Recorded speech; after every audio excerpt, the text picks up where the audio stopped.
And this afternoon, they shall be considering 2 motions and a statement on a legislative proposal by 2 legislators.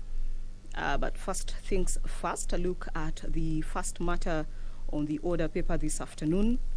It is a motion on recognition and remuneration of village elders, a motion by the Honorable Mwengi Mutuse, the Member of Parliament Kibwezi West, a motion that speaks to the recognition of village elders and that seeks to have them acknowledged by establishing all existing villages as administrative units in accordance with Section 14 of the National Government Coordination Act number 1 of the year 2013. A motion also which seeks to recruit and remunerate the existing village elders as administrative officers. This motion was prosecuted last week, and this afternoon members are expected to make a decision as to what will happen to it. And just the import of it is that villages are not formally recognized as an administrative unit in accordance with Section 14 of the National Government Coordination Act number 1 of 2013, and that village elders, despite offering services to the public and the government, they do not get any sort of stipend, and that it is prudent to ensure that their role in society is appreciated by making their operations formal and spelling out a remuneration package that will support their work at that level.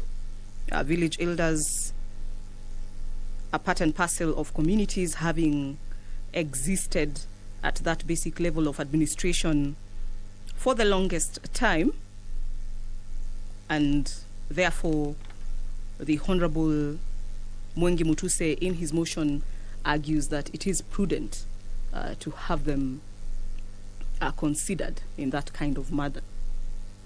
The other motion speaks to the formation of a Kiswahili Board of Kenya. It will be canvassed in Kiswahili, Kiswahili being a national language. It is sponsored by the Honorable Yusuf Hassan, Member of Parliament Kamukunji. It will be moved through the Committee on Sports, Culture and Tourism. It is a motion that will be moved in Kiswahili, and therefore I will proceed to read it as it is. Ni hoja ya kubuniwa kwa Baraza la Kiswahili la Kenya, hoja ambayo inataka kutambuliwa kwa kifungu cha 7 cha katiba ya Kenya kinachobainisha Kiswahili kuwa lugha pekee ya kitaifa na pia lugha rasmi pamoja na Kiingereza, na kwamba serikali ina wajibu kulinda, kuendeleza na kukuza matumizi ya lugha ya Kiswahili, lugha inayotambuliwa kulingana na mkataba wa uanzilishi wa Jumuiya ya Afrika Mashariki na vile vile Jumuiya ya Madola, na kwamba Mheshimiwa Hassan katika hoja yake anahoji kuwa mkutano wa 21 wa marais wa nchi za Afrika Mashariki uliridhia Kiswahili kuwa moja ya lugha rasmi za Jumuiya ya Afrika Mashariki na kuwajibisha Tume ya Kiswahili Afrika Mashariki, kwa kimombo East African Kiswahili Commission, kuwezesha kukolezwa kwa matumizi ya Kiswahili katika kanda hii, na kwamba Kiswahili ni moja ya lugha rasmi za Umoja wa Afrika, Umoja wa Mataifa kupitia UNESCO, ambao umetenga kila Julai 7 kuwa siku ya Kiswahili duniani. Na kwa hiyo mbunge huyu anahimiza serikali kupitia Wizara ya Michezo, Utamaduni na Utalii kwa ushirikiano na vyombo vya kitaifa vya kibinafsi vinavyohusika na uboreshaji wa lugha ya Kiswahili kuanzisha rasmi Baraza la Kiswahili la Kenya kwa kuzindua mikakati na mbinu, vile vile sera mahususi zinazohitajika kukuza na kuendeleza lugha ya Kiswahili. Ni hoja kutoka kwake mbunge wa Kamukunji, Mheshimiwa Yusuf Hassan. Ni hoja inayotarajiwa bungeni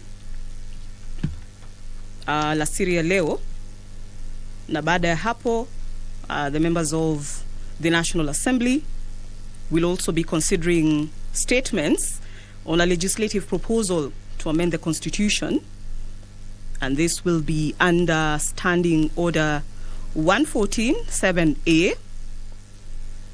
Statements that are proposed by two members of the National Assembly, the Honorable Bishimi Bidenji and the Honorable Stephen Mule, and they speak to amendment of the Constitution to entrench the National Government Constituencies Development Fund, the National Government Affirmative Action Fund, the Senate Oversight Fund, and the Economic Stimulus and Empowerment Fund in the Constitution.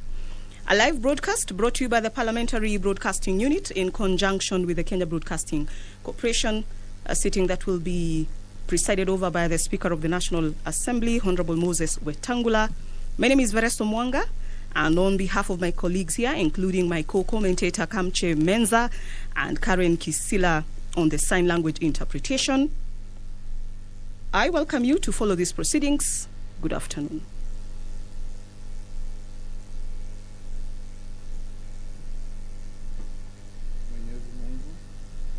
Ambaye kwa hekima na wema wako umeteua nyadhifa za viongozi na mabunge kwa ustawi wa jamii na utawala wa haki ya wanadamu. Tukusihi ututazame kwa neema nyingi sisi watumishi wako ambao wameridhika kutuita ili tutekeleze shughuli muhimu za jamhuri yetu. Tukuomba ututeremshie baraka zako sisi tuliokutanika hapa, na utujalie tuyatende na kufikiria mambo yote yatakayofikishwa mbele yetu kwa njia ya haki na uaminifu, ili utukufu na sifa zako ziendelezwe, na ili kustawisha amani, ufanisi na heri ya nchi yetu na wale ambao haja zao umezikabidhi mikononi mwetu. Amen.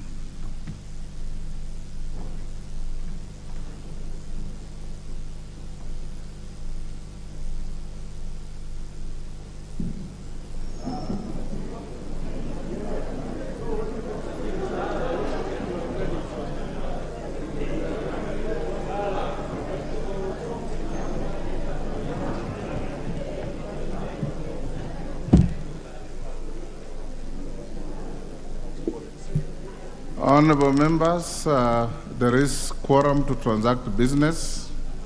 So, clerk.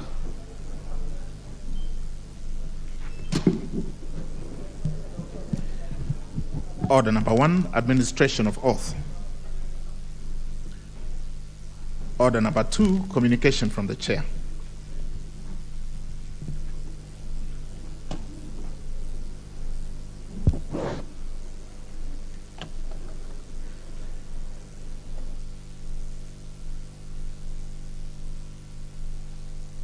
I have 2 short communications to make.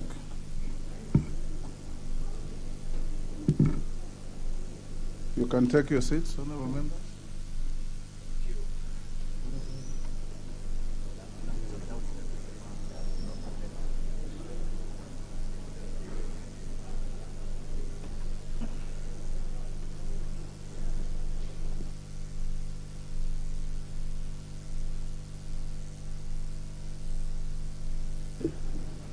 Honorable members, as you are aware, last week the House approved membership of select committees. Consequently, pursuant to Standing Order 179, the Office of the Clerk of the National Assembly issued notification that elections of chairpersons and vice chairpersons of the committees would be conducted on Tuesday 1st, Thursday 3rd, and Friday 4th November 2022. Yesterday, Monday 31st October 2022, I received a letter jointly signed by the leader of the majority party, the Honorable Kimani Ichung'wah, CBS, MP, and the leader of the minority party, the Honorable Opiyo Wandayi, CBS MP, relating to the said elections. In their letter, the leaders sought my intelligence to postpone the elections with respect to the following 4 committees: the Public Debt and Privatization Committee, the Public Investments Committee on Governance and Education, the Public Investments Committee on Social Services Administration and Agriculture, and the Decentralization Funds Accounts Committee. Honorable members, the leaders of the majority and minority parties wish that the elections be postponed from Thursday, 3rd November 2022 to Thursday, 9th November 2022. The deferment is informed, according to them, by the need to reorganize membership of the said committees and other select committees in line with Standing Order 174, while taking into account the outcome of elections of chairpersons and vice chairpersons of departmental committees and several vacancies that might be occasioned by the elections. Given that the request is bipartisan and was preceded by consultations between the leadership of the majority and the minority parties, I have acceded to it. Honorable members, the Committee on Selection has notified me that it will hold a meeting on Monday, 7th November 2022 to reorganize membership of select committees and present the changes to the House on Tuesday, 8th November 2022. It is hoped that the House will approve the changes on Wednesday, 9th November 2022, in order for the affected committees to hold elections on Thursday, 10th November 2022. In this regard, the elections of the chairpersons and vice chairpersons of the 4 affected committees stand deferred to Thursday, 10th November 2022. I also wish to remind members that all committees of this House are important. No committee is lesser or greater than the other. The vitality of a committee depends on the concerted efforts by the membership and members of that committee to invigorate the committee in its oversight and deliberative roles. I therefore urge honorable members to embrace the respective committees to which they have been appointed and embark on discharging their duties in those committees. The House is accordingly guided. Honorable members, you may take your seats before the next communication.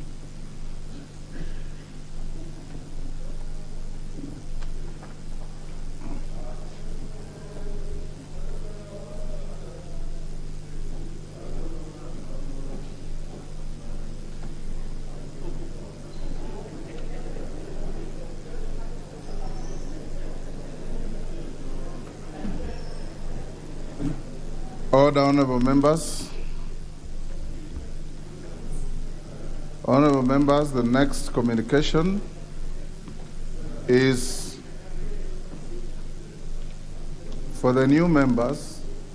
When the speaker is on his feet, you freeze where you are. I see the honorable member walking all the way from the bar, and that is against the standing orders. Honorable members, the next communication relates to the allocation of members' offices in the new office tower, the Bunge Tower. Honorable members, one of the core mandates of the Parliamentary Service Commission, which I chair, is the provision of facilities to ensure efficient and effective functioning of Parliament. The facilities so provided include suitable office accommodation for members. It is in furtherance of this mandate that the Commission embarked on the construction and furnishing of the new office block. The work is nearing completion, and indeed you may recall that during your induction program, the administration had expressed optimism to settle members in the new office block by the end of October 2022. However, this was not possible because contractors required more time to wind up the installation of fittings and to adequately furnish the spaces before handing over the building to the Commission. I'm now reliably informed that the contractors have made commendable progress and soon the building will be ready for occupation. Honorable members, in the allocation of offices between the two houses of Parliament, the National Assembly has been allocated the largest share, being 280 offices out of the total 331 offices. In order to ensure that members occupy the offices immediately they are handed over, I've directed the clerk to prepare a schedule of allocation of the 280 offices, being the equitable share of offices apportioned to the National Assembly in the new office tower. Regrettably, about 63 members of this House will not be accommodated in the new office block. Honorable members, allocation of the available offices will observe the following priority. A, first allocation will be made to the leadership of the House, comprising the deputy party whips, members of the Speaker's panel, chairpersons of committees, and vice chairpersons of committees. B, all members serving for the second or further term in Parliament and members with disability will be accommodated at the new office tower. C, members serving the first term in Parliament will be allocated the remaining offices. The manner of arriving at which of the members serving a first term will be allocated at the new office tower will be based on the practice used to allocate office space at the Continental House at the beginning of the 11th and 12th Parliament. That is by way of ballot. Honorable members, I note that part of the election of chairpersons and vice chairpersons will be concluded by Friday, 4th November 2022. In this regard, therefore, I have directed the clerk to carry out the allocation next week from Monday, 7th November 2022. With respect to the balloting for offices by first-term members, I've directed the clerk to undertake the exercise on Wednesday, 9th November 2022, in the members' lounge from 10 a.m. to 6 p.m. I hasten to assure the members who will not be accommodated in the new block that they will be allocated appropriate offices in other existing parliamentary buildings. The House is accordingly guided.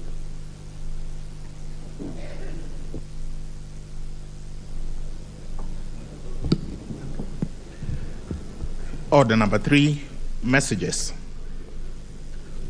Order number 4, petitions. Order number 5, papers.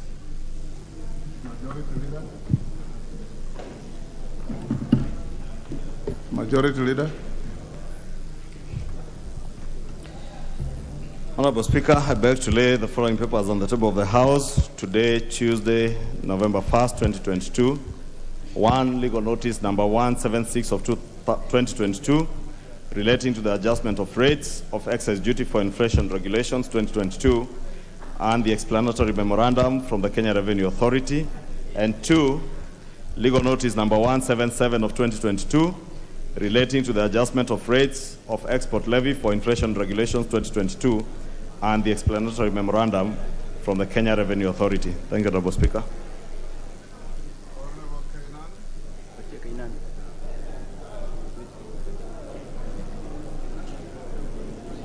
Thank you, Mr. Speaker. Mr. Speaker, I beg to lay the following paper on the table of the House today, Tuesday, 1st November 2022, the report of the Parliamentary Service Commission on the recruitment of the Clerk of the National Assembly.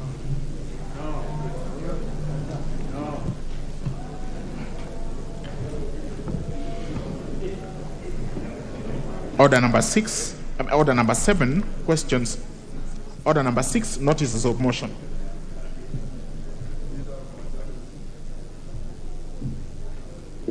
Majority Leader.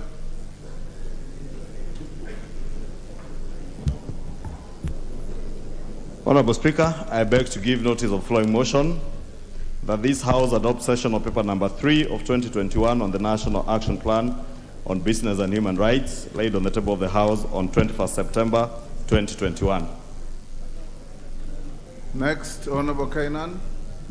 Thank you, Mr. Speaker. Mr. Speaker, I beg to give notice of the following motion: appointment of the Clerk of the National Assembly.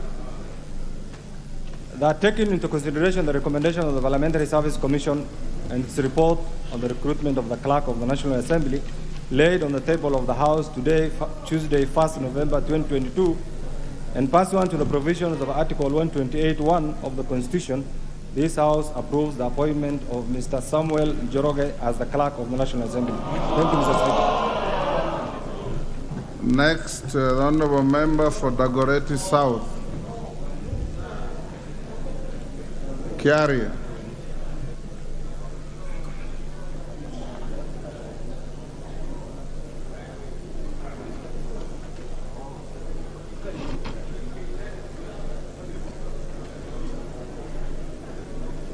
KJ.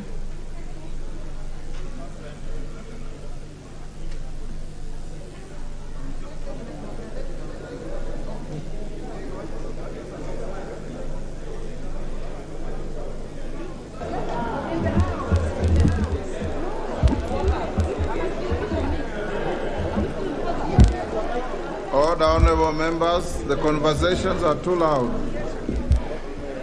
Mr. Speaker, I do appreciate this opportunity, and I rise to give a notice of motion to the House. And the motion that I wish to give a notice for is on the policy on tree planting and beautification along our nation's road network. Mr. Speaker, I wish to give this notice that aware that Article 42 of the Constitution accords every person the right to a clean and healthy environment, and that Article 69(1)(d) also mandates the state to encourage public participation in the management, protection, and conservation of the environment, and further aware that deforestation is one of the main contributors to climate change, and noting that Kenya has not been spared by the effects of global warming and climate change as a result of deforestation, among other aspects, and also aware that the road network in the country currently stands at approximately 177,800 kilometers, with a development rate of around 600 kilometers per annum, and deeply concerned that there has been persistent destruction of trees and vegetation along road reserves and roadsides during road constructions, leading to adverse effects on the ecosystem, and cognizant that studies that have shown that the benefits accumulated from roadside tree planting include better soil formation due to shedding of dead leaves, increased water quality by reducing the sediment flow, reduced erosion, road beautification, full flood control as the trees slow and absorb water runoff, wind breaking, providing important pollinator habitats, improving people's health, and protecting crops. Now, therefore, this House resolves that the government introduces a component of tree planting in all road network designs, and also makes it compulsory for road contractors to replace any tree harvested during road construction upon completion of the project. Mr. Speaker, I do give notice of this motion, and I look forward to greater support from members of this House when the motion comes up for debate. Thank you very much, Mr. Speaker. And I want to plead with you, Mr. Speaker, for the benefit of the next speaker, to kindly call this House to order, because the consultation is at a very high decibels. I can hardly hear myself as I'm moving the notice for this motion. Thank you very much, Mr. Speaker. Order, honorable members, order. Can we have our conversations in lower tones than we are doing now? It's the whip. The whip. Next. Call the whip to order. Next order. Order number 7, questions and statements. The Honourable Member for Kaspool, the Honourable Charles Were, to make a personal statement. Can you give the Honourable Were the mic? There you are, Michael. Thank you, Honorable Speaker. Pursuant to Standing Order 44.2e, I wish to make a personal statement regarding an anonymous Twitter account impersonating me. Honorable Speaker, it has come to my attention that there's a Twitter account by the handle at Honorable Ongondo impersonating me and purporting to spread information in my name. This account has amassed thousands of followers and made over 100 tweets. It is of great concern that people, including members of this House, face the same challenges on the fake accounts in various social accounts. These activities on the social media range from peddling propagandas to disinformations, and this staining one's character and names. Honorable Speaker, the Twitter has a stringent impersonification policy that provides that the Twitter accounts that pose as another person, breeds, brands, or organizations in a confusing or deceptive manner may be. There is a point of order. What is out of order, Honorable Ruku?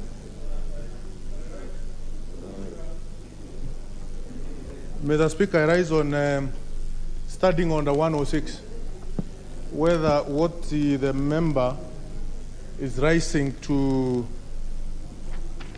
on the floor of the House, whether it is irrelevant. It is completely irrelevant matter to be tabled in this House. It is. Honorable Ruku, you are out of order. The member sought order. Honorable Ruku, the member sought to make a personal statement. And when you say it is irrelevant to what? Thank you, Speaker, for assisting. You know, that's the act of a monocote. Honorable Speaker, the tweet has a stringent impersonification policy that provides that Twitter accounts that pose as another person, brand, or organizations in a confusing or deceptive manner may be permanently suspended under Twitter's impersonification policy. It provides that you may not impersonate individuals, groups, or organizations to mislead, confuse, or deceive others, nor use a fake identity in a manner that disrupts the experience of others in the Twitter. Honorable Speaker, despite reporting this grave matter to Twitter management as well as head of cybercrime security section with the DCI, the account is yet to be pulled down from the social media platform. In spite of the measures put in place to caution users, many people are being dumped and others unknowingly retweeting and spreading fake news.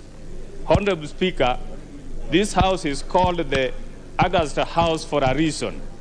As a reminder, state officers are expected to behave professionally and ethically. These fake Twitter accounts create the wrong impression. This account's sole intention is to impersonate me and spread misinformation. I urge members of the public to desist from this engagement with this account and note that I distance myself from the contents of the said account. Thank you, Honorable Speaker. Thank you, Honorable Were. Being a personal statement is not subject to any debate or referral to any committee. Next order. Order number 8, motion, recognition and remuneration of village elders. Question to be put. Order, honorable members. This motion at order number 8, order, Honorable Makau. This motion was debated and concluded, so it is now for just putting the question.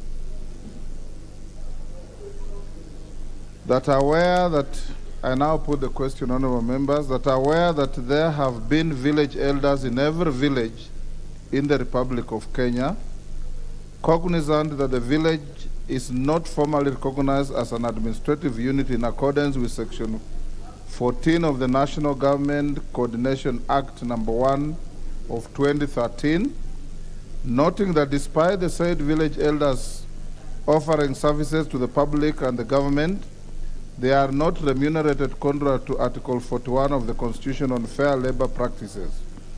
Further noting that in accordance with Section 14 and 15 of the National Government Coordination Act number 1 of 2013, the Cabinet Secretary in charge of Interior and Coordination of National Administration, in consultation with the President and the Public Service Commission, have the power to establish national government administrative units and appoint administrative officers to serve under those units, recalling that Article 10(2)(b) of the Constitution binds state organs and state officers to uphold human dignity, which includes the remuneration for work done, noting that village elders have existed for many years and interact with the wananchi at the lowest level, hence their recognition is in public interest and their remuneration has been long overdue.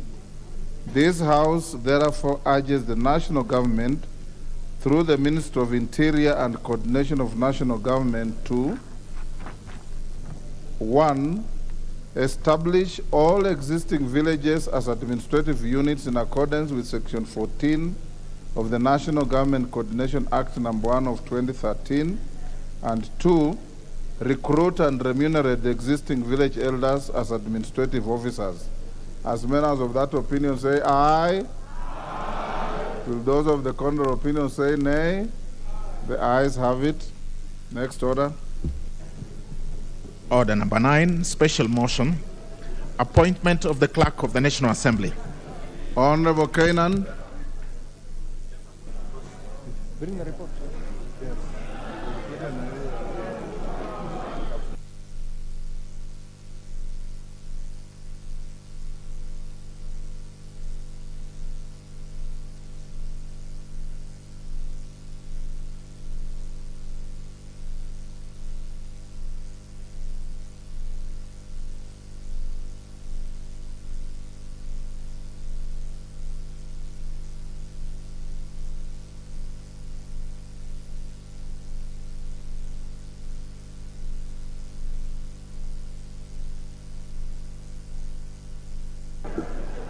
Order, honorable members, order.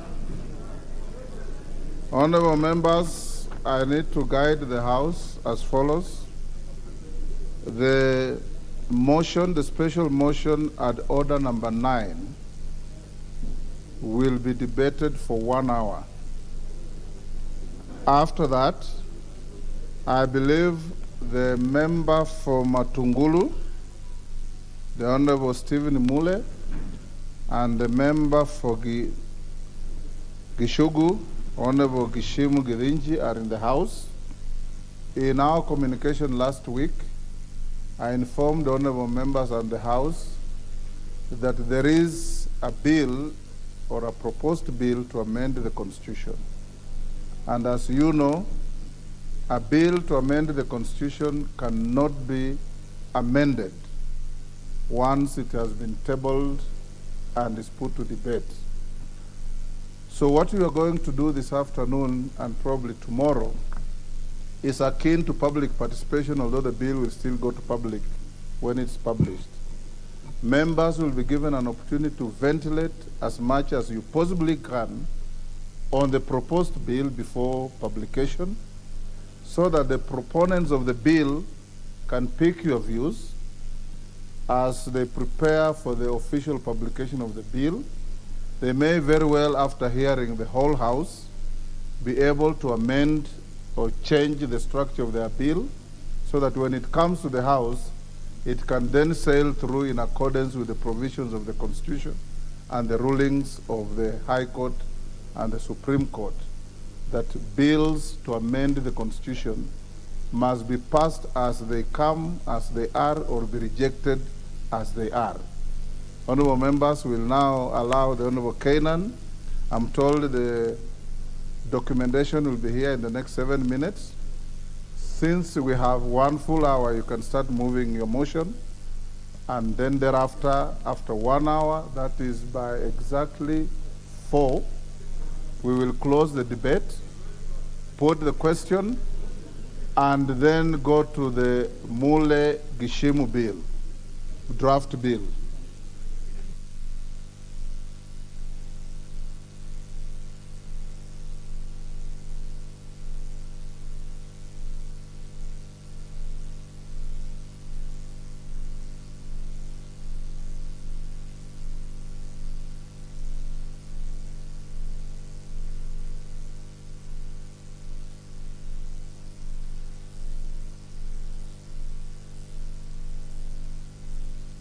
Order. Honorable Kainan, as you put your papers in order, honorable members, I wish. Order, honorable members. Order. Honorable members, I wish to introduce to you a delegation of members of the County Assembly's Forum who are seated in the Speaker's Gallery. The delegation comprises one, the Honorable Chege Mwaura, Governing Council member from Nairobi. The Honorable Harrison Mutie, Governing Council member from Makueni. The Honorable Grace Sundukwa, Governing Council member from Bungoma. The Honorable Susan Okwiri, Governing Council member from Siaya. The Honorable Lucy Njeri, Governing Council member from Kirinyaga. And the Honorable Amina Leila, Governing Council member from Laikipia. The honorable members are accompanied by Augustine Munene, Program Officer and Secretary to the delegation. Honorable members, the delegation is in the National Assembly to attend the House proceedings on the deliberations on inclusion of National Government Constituency Development Fund, the National Government Affirmative Action Fund, the Senate Oversight Fund, and the Economic Stimulus and Empowerment Fund in the Constitution. Honorable members, on my own behalf and that of the National Assembly, I wish to welcome them to the House of Parliament. Thank you. Kainan.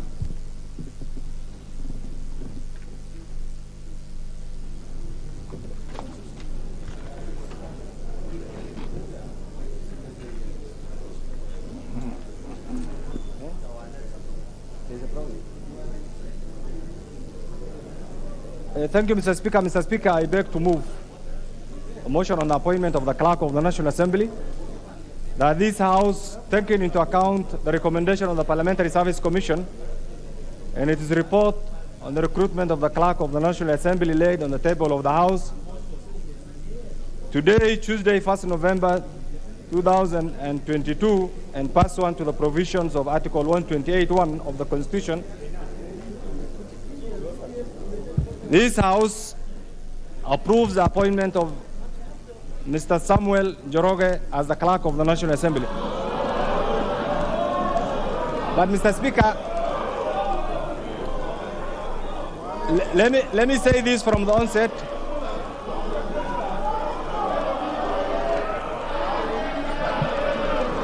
Order, honorable members. Order. Order, honorable members. Honorable members, order. This is a motion that is squarely in your hands. You don't defeat or approve a motion by speaking or shouting loudly. You defeat or approve a motion through your vote. Let the motion be moved, then you can vote on the motion. So I want to urge honorable members, and I've noticed the members who are speaking at the top of their voices, don't invite the chair to take any unnecessary disciplinary matters. Order, honorable members. Order. Order, honorable members. However emotive the matter may be, I encourage you to observe absolute decorum in the House. Let the motion be moved, be seconded, and each one of you who wants to speak to it in support or in opposition will be given an opportunity to do so. Eventually, you will vote on this motion to approve it or to defeat it. It is all within your hands. But we will have none of those unnecessary loud protestations or speeches or noises. I encourage you to observe decorum in the House. This is your House, and the rules are made by yourselves, and they must be observed by yourselves. Thank you, Mr. Speaker. Mr. Speaker, from the onset, let me clarify this, that I am here as a messenger. I want you to get this. I am here as a messenger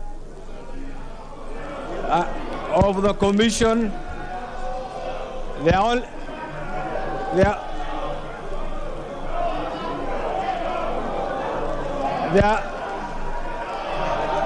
other person who will have moved is the Speaker.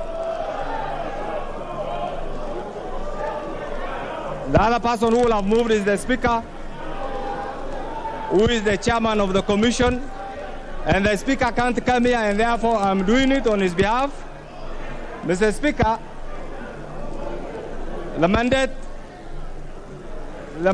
of the Parliamentary Service Commission, Mr. Speaker, pursuant to Article 127(1) of the Constitution, among others, is to provide services and facilities to the members and staff for the efficient and effective running of Parliament, Mr. Speaker. Mr. Speaker, Article 127 of the Constitution, 6, provides the mandate of the Commission as providing services and facilities to ensure the efficient and effective functioning of Parliament, B, constituting office in the parliamentary service and appointing and supervising office holders, C, preparing annual estimates of expenditure of the parliamentary service and submitting them to the National Assembly for approval and exercising budgetary control over the service. D, Mr. Speaker, undertaking singly or jointly with other relevant organizations. Order, honorable members. Order, honorable Kainan. Order. Order, honorable members. Order. Will the honorable members on their feet take their seats? Order, honorable members. Order. We shall hear the honorable Kainan in silence.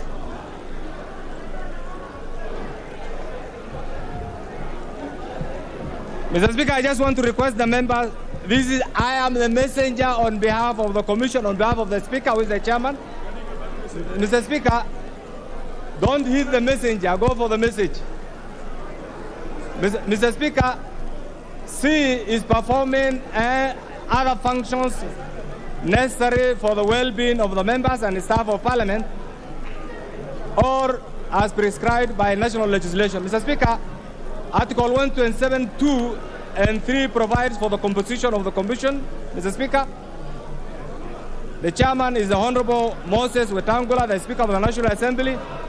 The vice is the Honorable Naomi Shaban, the Honorable George Kaniri, yours truly, the Honorable Aaron Cheriot, the Honorable Ben Mumanye, the Honorable Rachel Ameso, and Jeremiah Nyegenye, who is the Clerk of the Senate and Secretary to the Commission.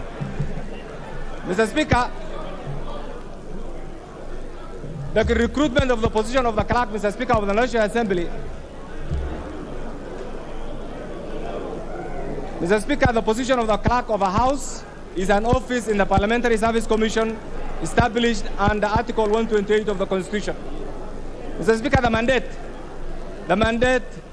the immediate former Clerk of the National Assembly, Mr. Michael Sialai, who is our High Commissioner to Namibia, was appointed on 27 March 2017, having served in various ranks in the service. Mr. Speaker, the retirement age of our staff in the Parliamentary Service Commission is 60 years, and Michael Sialai was due to retire on 25th May 2021, having attained the age of 60 years. However, Mr. Speaker, on 4th May 2021, the National Assembly considered a report from the Parliamentary Service Commission and resolved as follows. Pursuant to the provisions of Article 127(6)(b) and Article 128(1) of the Constitution, Mr. Speaker, in furtherance of the resolution of the Parliamentary Service Commission of 7th April 2021, this House approved the appointment of Michael Sialai as a Clerk of the National Assembly on contractual terms, Mr. Speaker, with effect from 26 May 2021 and ended on 31st July 2022, barely some few days, Mr. Speaker, before the election. C, Mr. Speaker, calls upon the Commission to commence the process of recruiting a new Clerk of the National Assembly not later than Order, honorable members, order. February 2022, so as to ensure a smooth and seamless transition, Mr. Speaker.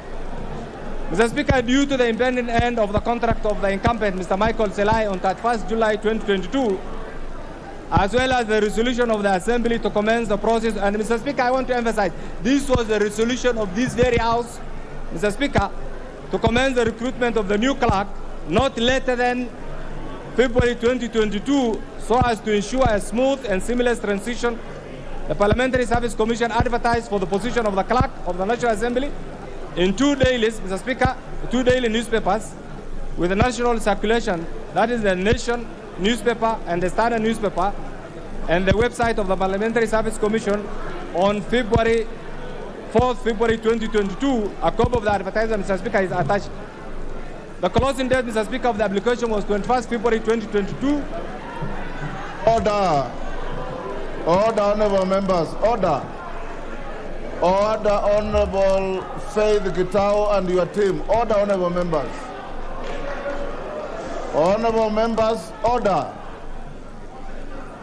Honorable Osoro, you are the whip. Can you take your seats? Honorable members, will all the honorable members on their feet take their seats? Honorable Mulyungi, you are out of order to be walking across the House while the Speaker is on his feet. Honorable members, order. I want to invite you, honorable members, to acquaint yourselves with the Standing Order 107A. Order, honorable members. The Honorable Woman Rep for Mombasa. The Honorable Woman Rep for Mombasa. I see that again, and I will tell you to stay out until the end of the day. And being a first-timer, it is not very encouraging for you to do what you are doing. Honorable members, I've told you very clearly. Order, honorable members. Order, honorable members, particularly our new members, need to learn from the older members. But when you see, you know, when I sit here and I see veterans like the Honorable Mbadi keeping a stoic silence and struggling to listen, and new members who ought to be learning the ropes of how to debate in this House are doing what I saw the member from Mombasa County do, is very wrong. I want to encourage you members. Everybody has an opinion on every matter. Matters in this House are resolved through a vote. And each one of you has the power, the capacity, and the right to vote the way you want. Once the matter is debated, you will vote. The majority will always have their way, the minority must have their say. But we are not going to have a market situation being brought to this House. I want to encourage you, and as your Speaker, I would want to exercise a Standing Order 107A as a last resort. I've been in this House for many, many years. I have never been sent out even for a minute. And I want to encourage you members to watch the conduct of the veterans, like John Bard here, whom have been in this House for many, many years. He has normally got very strong opinions, but he restrains them because he knows his power lies in his vote. And I want all of us to be like that.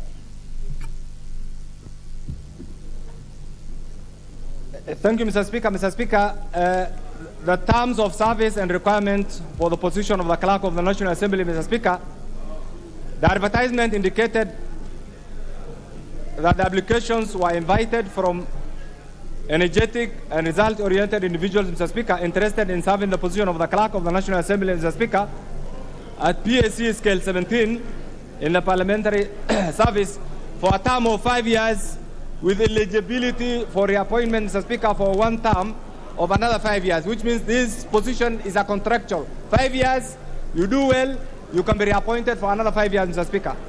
Mr. Speaker, the duties and responsibilities. Mr. Speaker, I want to say this.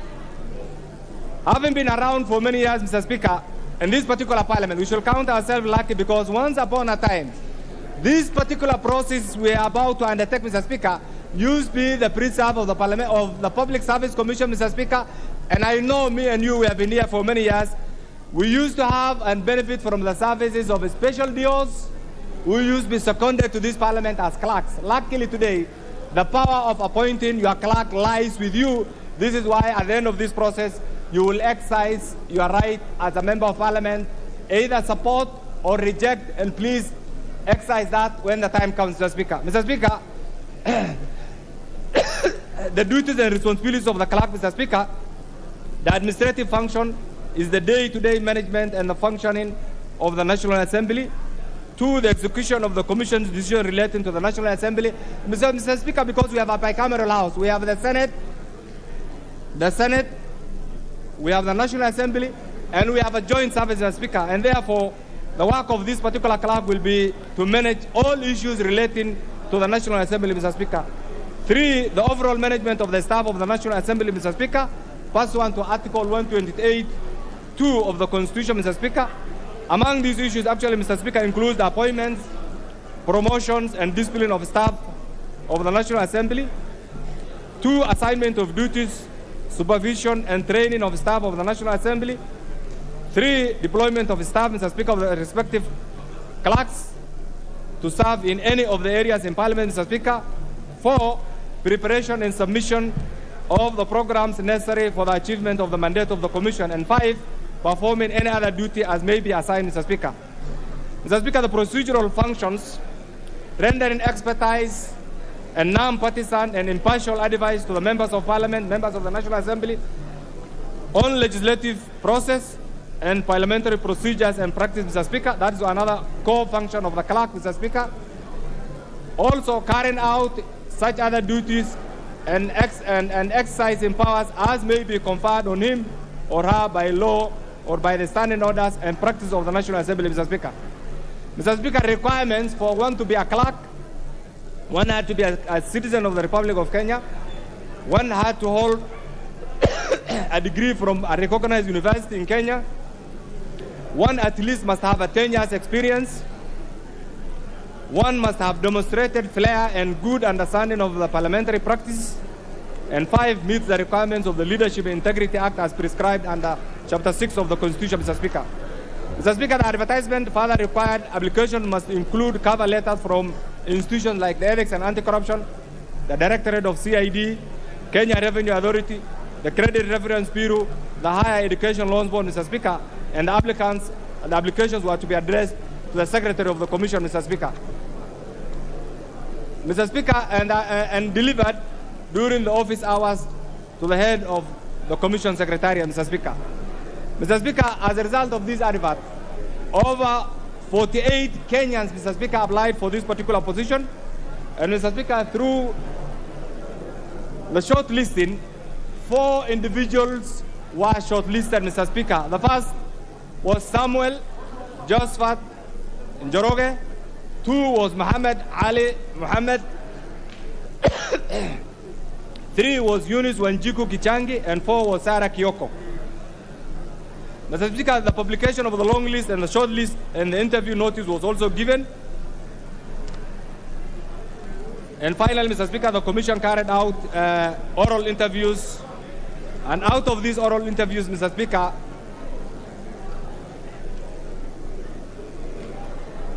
individuals were scored, and I've already stated actually the Commission under your chairmanship went through the shortlisted, invited the shortlisted individuals, took them through the interview, Mr. Speaker, on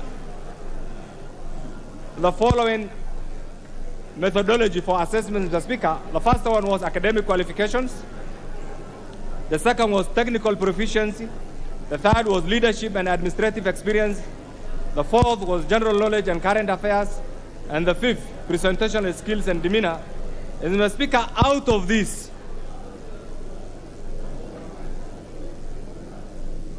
and Mr. Speaker, I will say this. The Parliamentary Service Commission, Mr. Speaker, pursuant to the 2010 Constitution, Mr. Speaker, is one of the Chapter 15 Constitutional Commission, Mr. Speaker. And this is as a result of what the framers of the current constitution actually had in mind when they thought of separations of one of the key institutions, actually, Mr. Speaker, in our governance structure, that's the legislature, in having its own commission, Mr. Speaker. Mr. Speaker, as a result of this, we have come up with a number of legislations, and I want really my colleagues to listen to this. We have the Parliamentary Service Act, Mr. Speaker, which is a product of this House. And that particular bill, that particular act, was a bill that I moved, and when I was moving, Mr. Speaker, and today is in use, the whole House, the whole outside there, everybody was up in arms, but today, luckily, is one of the key acts of Parliament that we use for our day-to-day operations, Mr. Speaker. Mr. Speaker, equally, we also have the National Honors Act, Mr. Speaker, which again, US truly moved, and today is one of the acts again at our disposal, Mr. Speaker. Mr. Speaker, as a result of this, the individuals who are graded, Samuel Njoroge, Mr. Speaker, got, and I'm sure you have this, 87.14. Muhammad Ali got 76.79. Eunice Wanjiku Kichangi got 76.43. Sarah got 75.18, Mr. Speaker.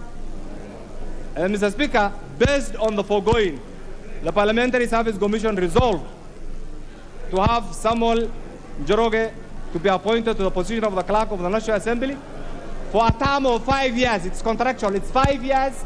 It's not permanent and pensionable. 5 years. If he performs well, Mr. Speaker, he is eligible for another 5 years, Mr. Speaker. And therefore, pursuant to this, pursuant to Article 128(1) of the Constitution, Samuel Josephat Njoroge is being recommended to the National Assembly for approval as the Clerk of the National Assembly. Mr. Speaker, the question is, what happens? The person who was holding this office. Order, Honorable Kainan, there's a point of order from the Honorable Makali Mulu. Yes, Honorable Makali. Thank you, Honorable Speaker. Honorable Speaker, we are discussing a very important report, and we've not seen this report, Honorable Speaker. May I seek for your indulgence that we get this report so that we can make reference to the report? Thank you, Mr. Clerk, Speaker. can you circulate the report? You said it will be. I'm told the report is available, Honorable Makali. Kainan.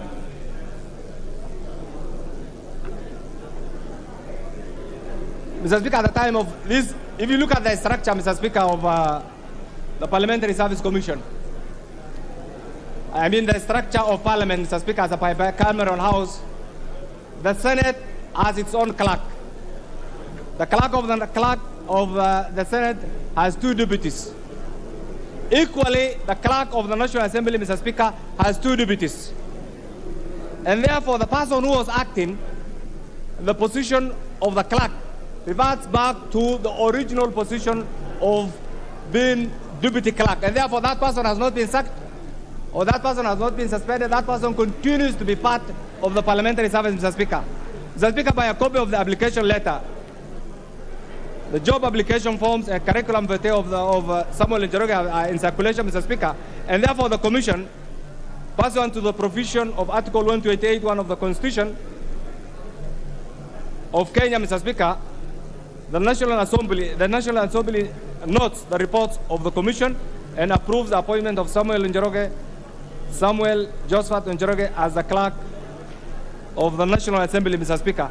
Mr. Speaker, this report is signed by none other than the Right Honorable Senator Moses Wetangula, EGH MP, Speaker of the National Assembly, and Chairman of the Commission, Mr. Speaker. But Mr. Speaker, before I move this, I really want to appeal to the members that the 4 individuals who were interviewed are all competent, highly qualified, but out of the interview, out of the due process, Josephat Njoroge emerged the best, and I really want to appeal to you to support him. Mr. Speaker, I beg to move this and ask the Honorable Chepkonga, Samuel Chepkonga, to second, if he's around. Thank you, Honorable Speaker. Honorable Speaker, I beg to second this motion. Mr. Speaker, as you know, I was a commissioner with Parliamentary Service Commission as an independent commissioner representing the people. This process, Mr. Speaker, of recruitment of the clerk of the National Assembly was begun during my tenure before I resigned to go and compete to become the Member of Parliament for Ainapco constituency. Mr. Speaker, sir, I would not want to repeat what the Honorable Keinan has said. Order, Honorable Mawade. I see you are extremely mobile in the House. There are people who are campaigning here, Mr. Chairman. Honorable Mawade. Mr. Speaker. Member You know, this is not a Embakasi campaigning South. chamber. This is a debating chamber, Speaker. Honorable Mawade, I have noticed you are extremely mobile in the House. Absolutely. And you are disturbing the tranquility of the House. I order you to take your seat. Mr. Speaker, can I request you, would I be in order that you invoke standing order number 106A against Honorable Mawade, who is interfering with this side of the House? He's supposed to be sitting on the other side. To second the motion. Mr. Speaker, sir. Mr. Speaker, he's not a pastoralist. You know he's not a pastoralist, Mr. Speaker. Mr. Speaker, you know this House donated to the Parliamentary Service Commission the process of recruitment of a Honorable clerk. Chepkonga. Yes, Honorable Senior Counsel Tienda Molo. Give Honorable Tienda Molo the mic. Give me an. Thank you, Mr. Speaker. Mr. Speaker, I have no doubt, and I did not intend to interrupt the Honorable Chepkonga, who I know very well as a senior standing member. But, Mr. Speaker, there is a matter that is disturbing my conscience. Mr. Speaker, I have no doubt on your impartiality and that you can dispassionately remove yourself from a report that you have signed recommending. But, Mr. Speaker, is it in order for you, having signed for the PSC, to preside over this debate? Wouldn't it perhaps be better to allow space for your deputy or somebody else to listen to the members ventilating, so that we do not get to a situation, Mr. Speaker, where some members, not knowing the standing orders, might start attacking the person who made the recommendation, not knowing that now here you are sitting as Speaker, not as the chair of PSC. Thank you, Mr. Speaker. Honorable Chepkonga, the chair is studiously impartial. The chair has no vote in this House. And at the end of the debate, you will cast your vote without any reference to the chair. I see absolutely no problem whatsoever, howsoever. Carry on, Chepkonga. Yeah, thank you, Honorable Speaker. I know, you know, the Honorable Tienda Molo, Mr. Speaker, was the chairman of the Ombudsman. So, you know, he's been dealing with issues of conflict of interest. There's no conflict of interest here, Mr. Speaker. You are the chairman of Parliamentary Service Commission. You are the Speaker of this House. And you have a right to preside over this House. As long as the Constitution has donated that power to you, we cannot impeach you, Mr. Speaker. Mr. Speaker, you know, Article 27 of the Constitution provides that women and men have the right to equal treatment, including the right to equal opportunities in political, economic, cultural, and social spheres, Mr. Speaker. Mr. Njoroge, who has been proposed here, Mr. Speaker, has the right to participate in this particular process. Mr. Speaker, Article 232 of the Constitution, which has not been mentioned in this report, which is extremely very important, Mr. Speaker, and I wish to refer to it. Article 232 of the Constitution, paragraph G, states as follows, Mr. Speaker: subject to paragraphs H and I, fair competition and merit as the basis of appointments and promotion, Mr. Speaker, in the public service. The only way you can have merit and competition exercised in this House, Mr. Speaker, is what you have done. You have graded people, you have given them marks.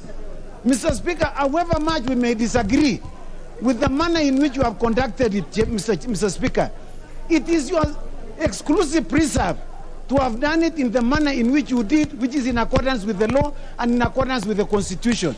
So, Mr. Speaker, as far as I'm concerned, and being a former commissioner, this is something that we used to do. We did it in the past, We brought this to the House. The House has approved because they have respected that members of this House were donated to the Parliamentary Service Commission to conduct that work. Just like, Mr. Speaker, we are sitting in this House on behalf of the 50 million Kenyans who are outside there. All of them deserve to be here, Mr. Speaker, sir. The reason why we are here, we were elected. The reason why you sit in the Parliamentary Service Commission, Mr. Speaker, including the Honorable Kenan, they were elected in this House. There is nothing untoward which they have done so that we can impeach their report, Mr. Speaker, sir. We can totally disagree with what they have done, but we must respect the product of the resolution of the Commission, Mr. Speaker. Unless somebody has anything that borders on fraud, borders on conspiracy, borders on collusion.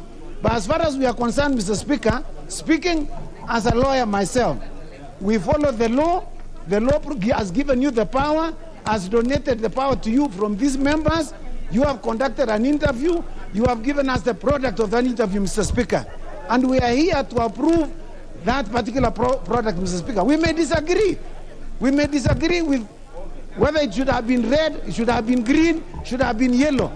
That is preference, Mr. Speaker. That has nothing to do with the law.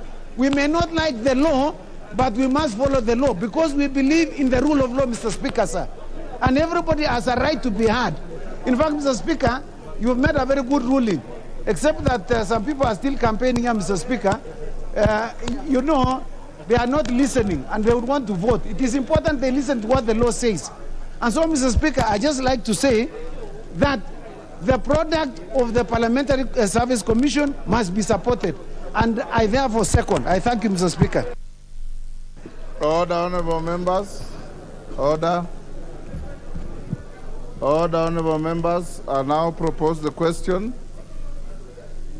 which is that taking into consideration the recommendations of the Parliamentary Service Commission in its report on the recruitment of the Clerk of the National Assembly, laid on the table of the House today, Tuesday, 1st November 2022, and pursuant to the provisions of Article 128(1) of the Constitution, this House approves the appointment of Mr. Samuel Njoroge as the Clerk of the National Assembly.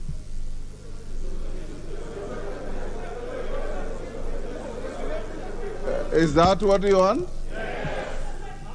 Do I put the question? Yes. Will as many of the opinion that I put the question say aye? Aye. Will those who prefer to have a debate say nay? Nay. Now the ayes have it. I now put the question. Order, honorable members. I now put the question that taking into consideration the recommendations of the Parliamentary Service Commission in its report on the recruitment of the Clerk of the National Assembly, laid on the table of the House today, Tuesday, 1st November 2022, and pursuant to the provisions of Article 128(1) of the Constitution, this House approves the appointment of Mr. Samuel Njoroge as the Clerk of the National Assembly. As members of that opinion say aye. Aye. As members of the contrary opinion say nay. That it is the order. It is difficult to discern. I will put the question again. Will as members of that opinion say aye? Aye. Will as members of the contrary opinion say nay? Yes. The ayes have it.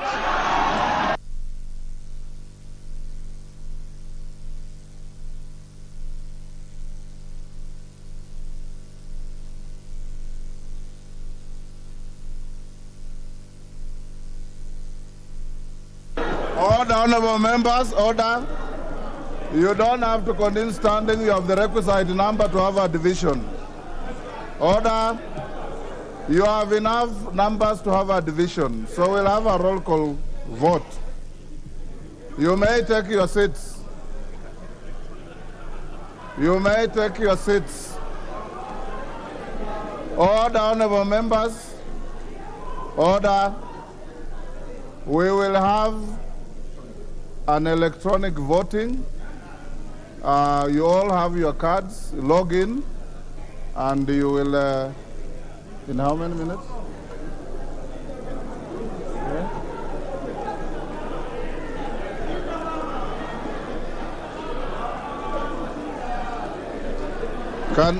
Can we have the bell ring for the next 5 minutes?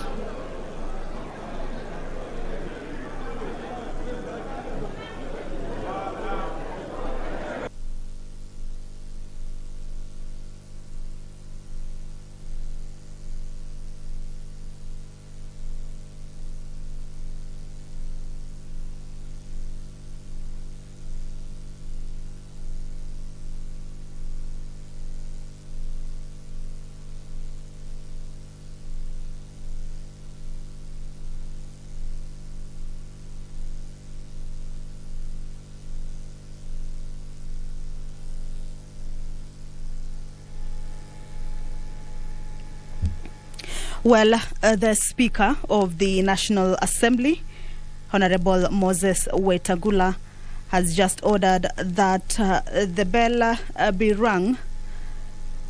This is the division bell. It will be rung for 5 minutes. A division that has been brought by the disagreements by the members of the House or between the members of the House, that the appointment of the clerk of the National Assembly, the name that has been forwarded to the National Assembly, there has been a disagreement between two sides of the House, with one side adopting or approving the report of the Parliamentary Service Commission on the appointment of the clerk of the National Assembly, that is Mr. Samuel Njoroge, as the clerk of the National Assembly.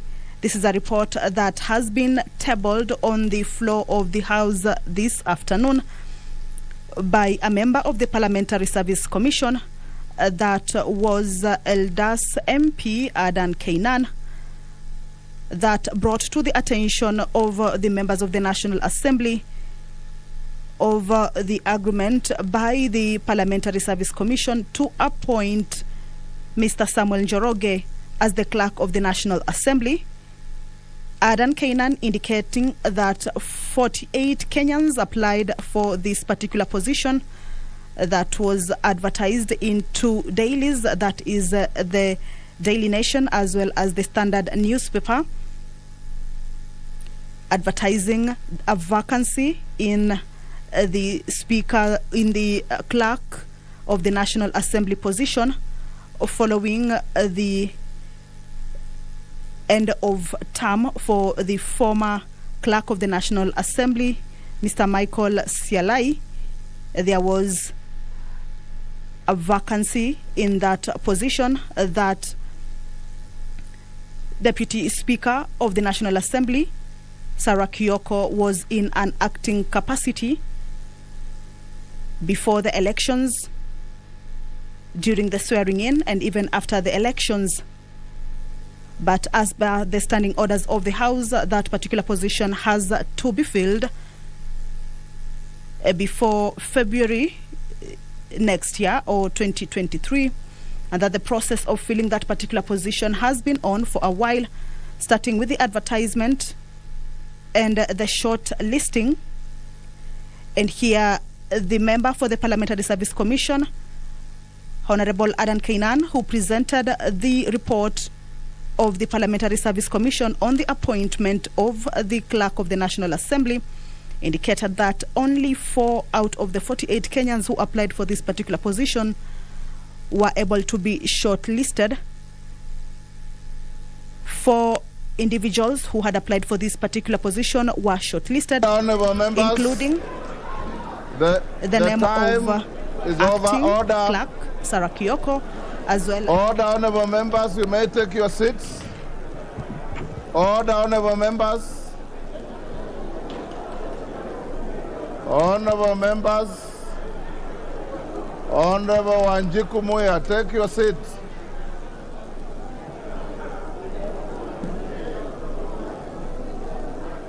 Order, honorable members, will you take your seats?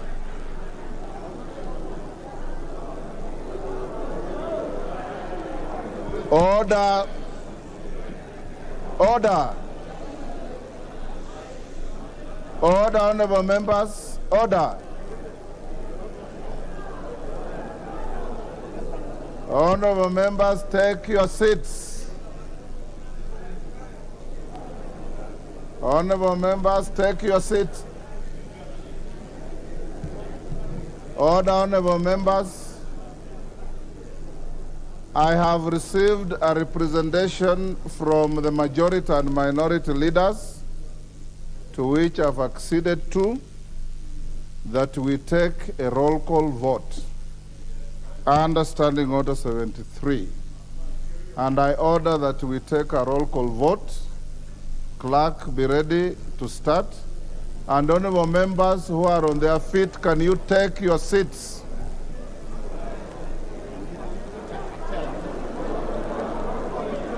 Order, honorable members. Which is standing order?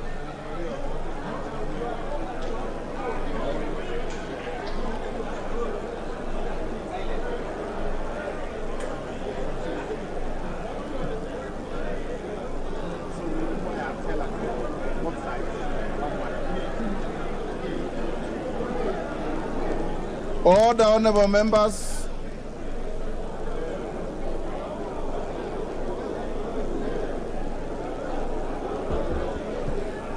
The majority and minority leaders, can we have your tellers?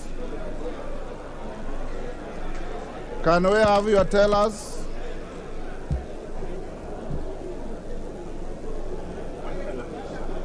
Yeah.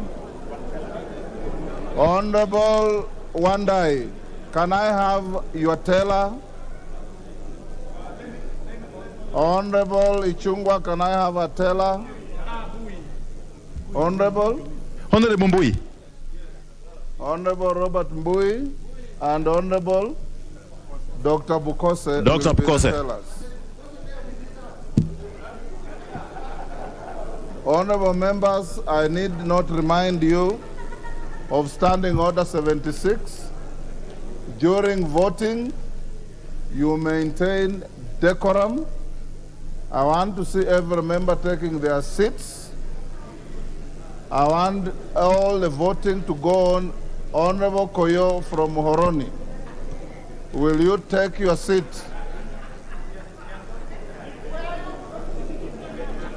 I'll give you a minute to cross and take your seat.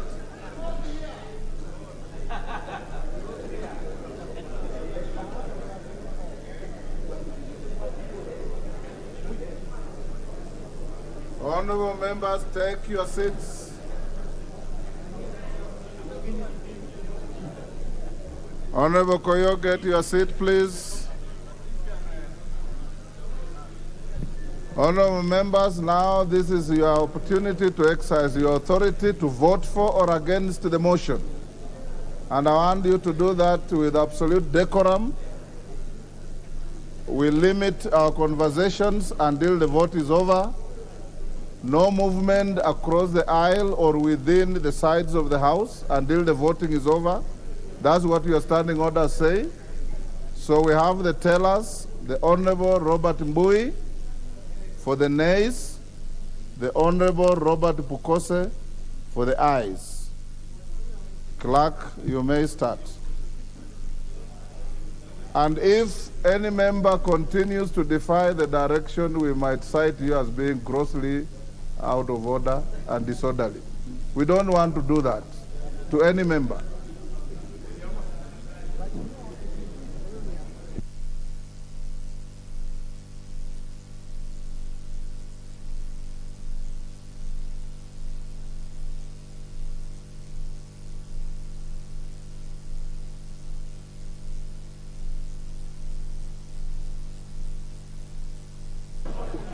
Order, clerk, you.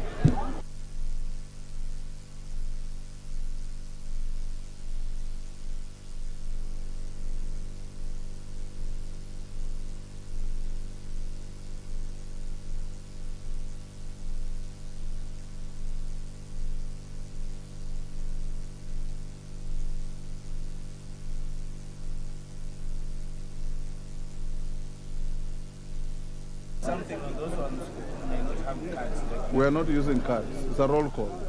Yes. When you call.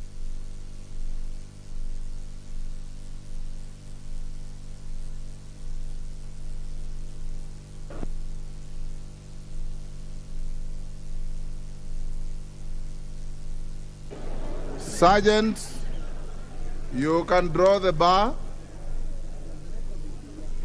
And honorable members, you are going to vote in the following manner.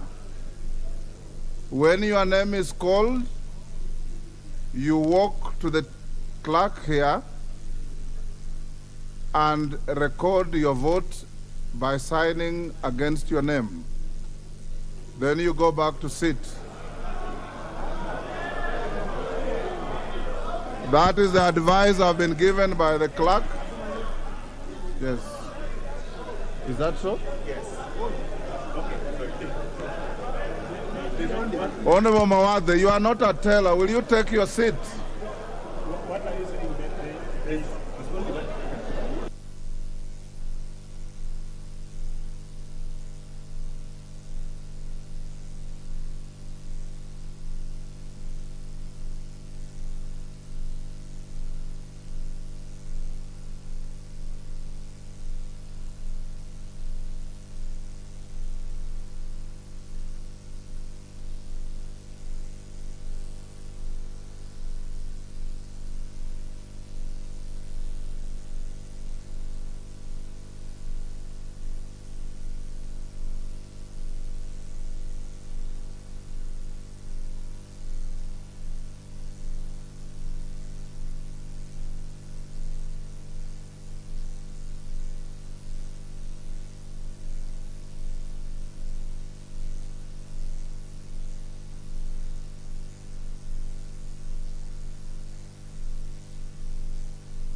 Order, honorable members. Order.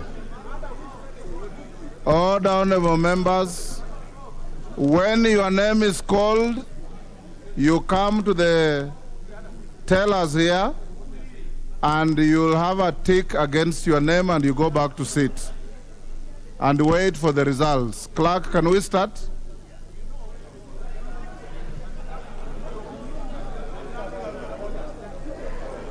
Can you start?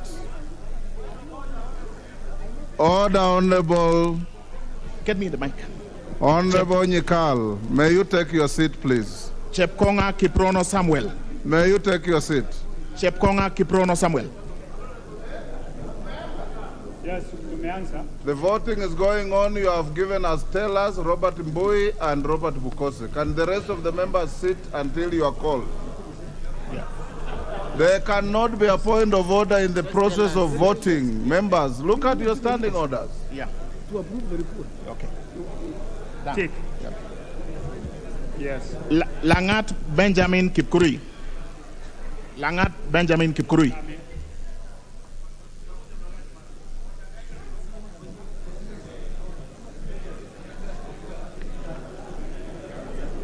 Just say yes, no, abstain. Yes. Yes. Yes. Members, you wanted a roll call? We have a roll call. So Kitany Marianne Jebet.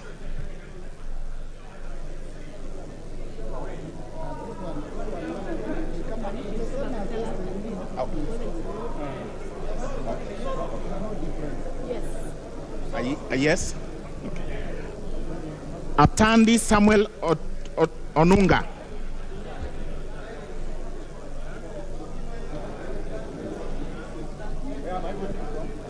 Just declare.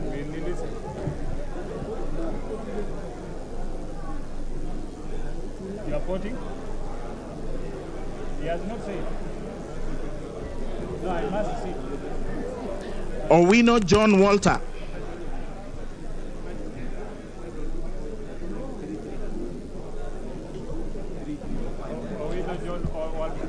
Owino John Walter.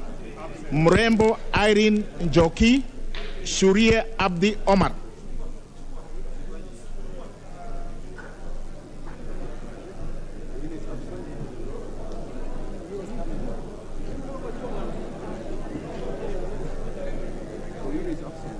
Shurie, come and report, Pastor.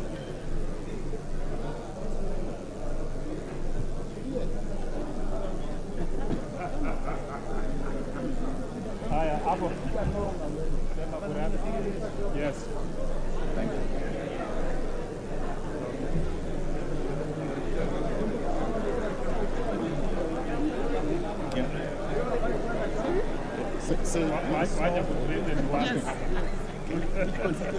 Yeah. Mrembo. Bahati. Shuria Abdi Omar, Hassan Kulo Maalim, Sergon Florence Jematia.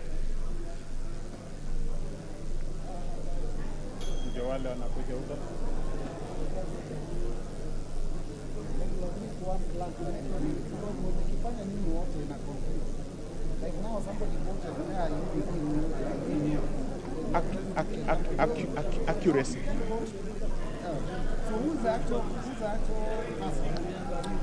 You can call, order, honorable members, you can call up to 5 members at a go.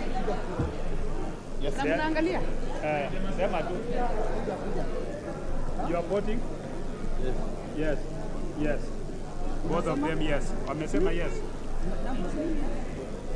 For speaker. That is honorable. Kulo. Are you voting yes Kulo. or no? Yes. You're confusing us. Huh? No, it's not. Yeah. Pardon? Just okay. Yeah, please. Yeah. Thank you. Okay. Yeah, please vote. As once you have voted, Honorable you Kulo. go and take your seat. Yes or no? Yes. Okay.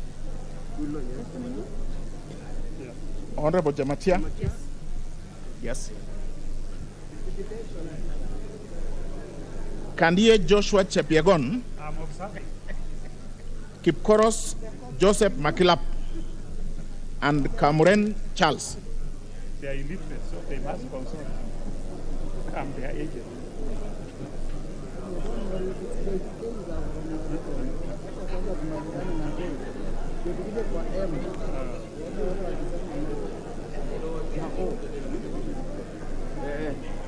Wapi Kandie?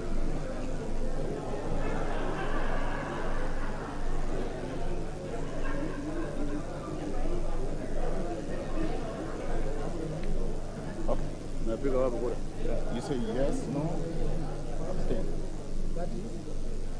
Yes. I support the report. Maklap. So, no. Honorable Kamuren. Yes. Yes? Yes. Okay. Wapi Kandie? Kandie is not there. Okay. Koech Nelson.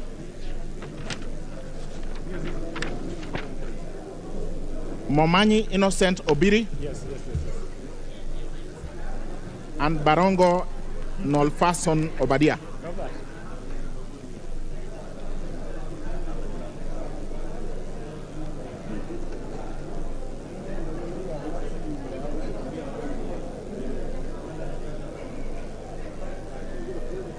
Yep.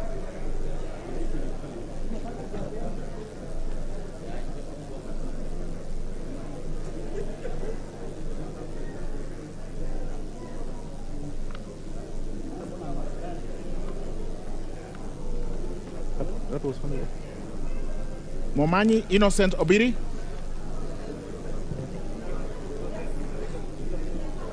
Alpha Miruka Ondieki. Lynette Chepkorir. Kilel Richard Cheruyot.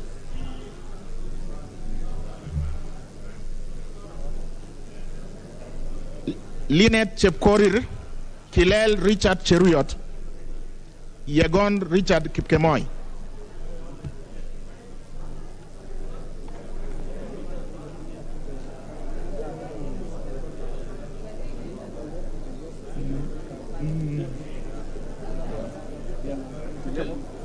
Yes, no. Yes.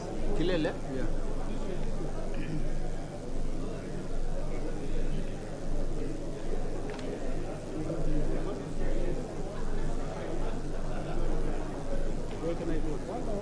Yes, no. Abstain? No. Yegon.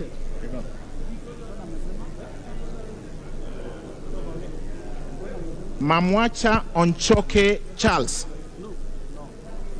Ogola Gideon Ochanda, Osero Patrick Kibagendi.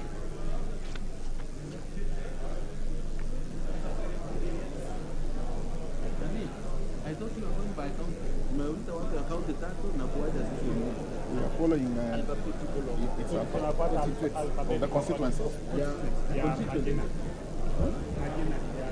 Wengine umeita Baringo, sasa mumeita Bome, sasa mumeita nini? Okay, next. Osero Patrick Kibagendi, Wanjala Raphael Sauti Bita, Wamboka Nelson Jack Wamboka.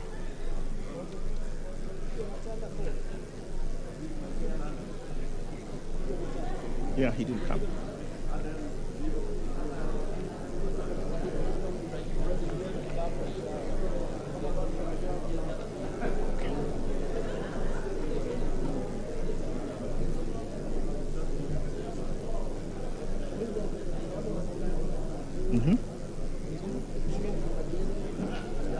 Osero Patrick Kibagendi, Wanjala Raphael Sauti Bita.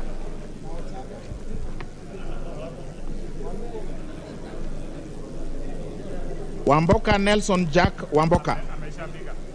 Wambilianga Catherine Nanjala. Yakub Ado Kuno. Komingoi Kibet Kirui. Yes. Komingoi Kibet Kirui.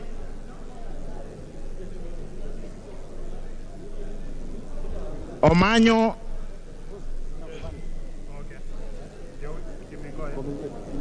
Omanyo Catherine Nahabi.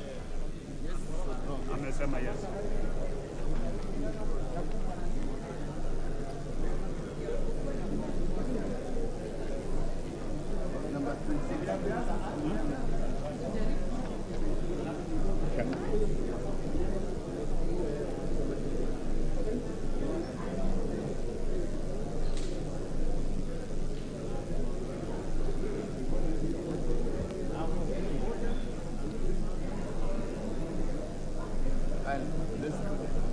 Ni nani?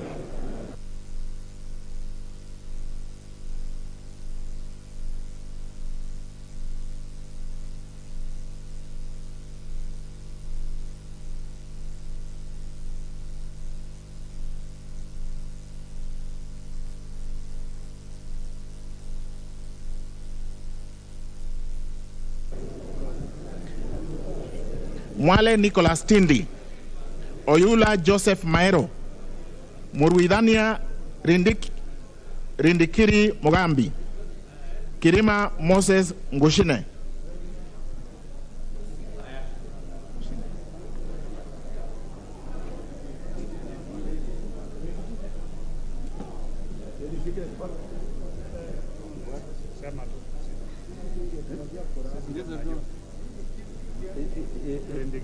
Ndigiri ni yes.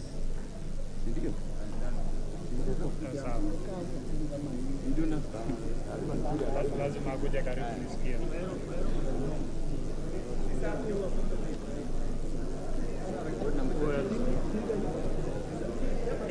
Kirima Moses ndio huyo.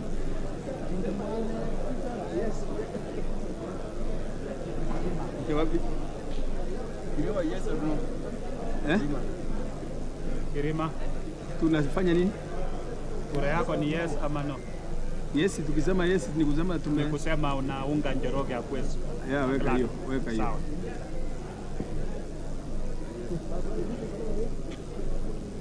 Okay. Nairobi. Okay.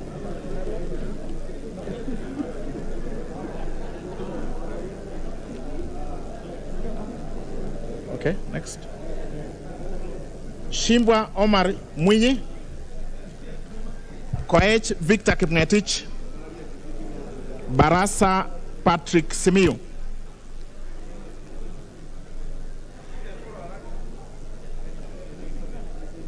Biego Paul Kibichi.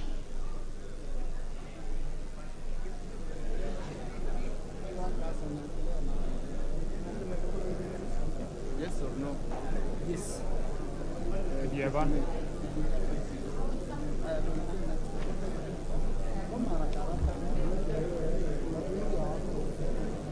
Tumefika.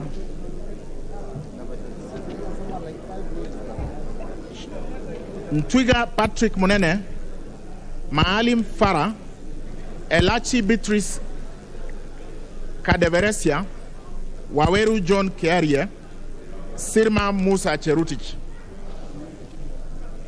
Wapi Sirma? Sirma.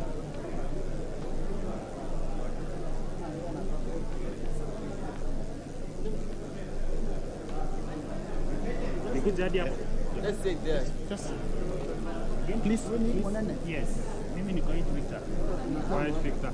Yeah. What's your vote? Yes. Koech Victor. It's a yes. Koech Victor.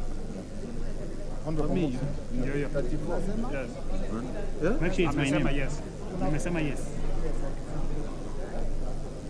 Niko hapa. Musa Sirma.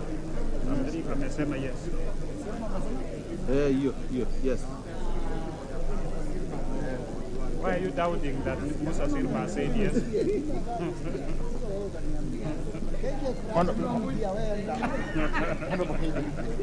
Kuja KJ. Nataka kura yangu iharibike. Dagoretti South. Kura yangu ni ya chama bwana. Yes, no. Dagoretti South tunapitisha hiyo report. Amesema yes. Okay.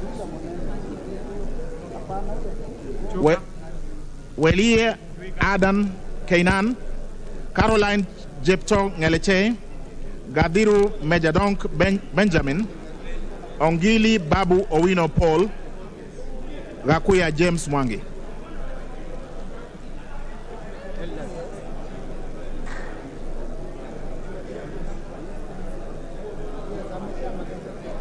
Babu.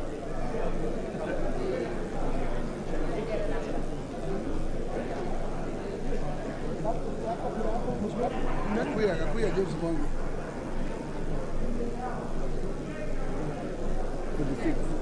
Yes or no? Unanipata? Yes. Yangu ni tiki. Yangu ni kukutisha.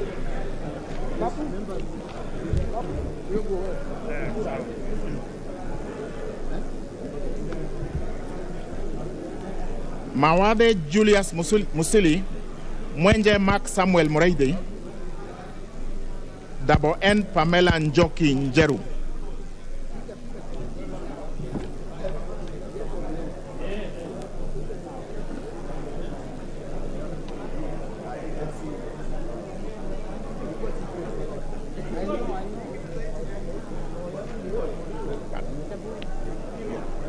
Double N. Double N. Pamela 49. 49. Double N. 49. Yeah. Yes. Julius gani umesomwa hapo? Umehakikisha? Yeah. Julius Musili Mawade. Okay. Yes or no? Not yet. Not yet. Lel Mengit Joseph Kipto Kosgei, Omboko Milemba Jeremiah, Kibiegon Johanna Ngeno. Wapi Lel Mengit?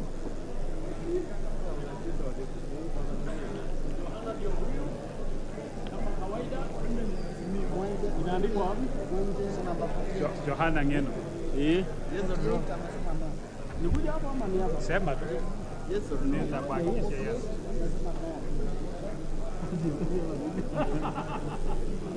Jamhuri ya Kenya. Yes. Nani huyo? Okay. Lel Mengit.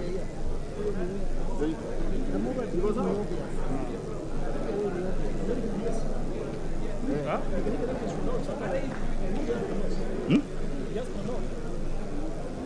Lel Mengit hapo? Yes. Yake ni yes. Okay.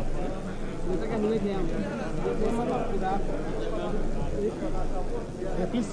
Ajay. Yes. See? Yes. Supporting who? Njoroge. Lelmengit. Lelmengit, yes. Kukosa hapo weka yes.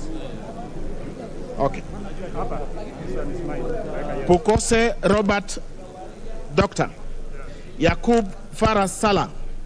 Oundo Wilberforce Ojiambo.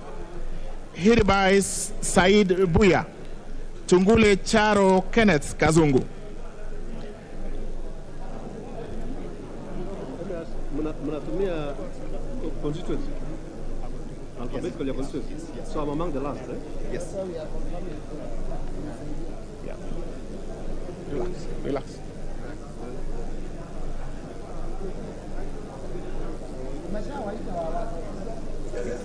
Okay.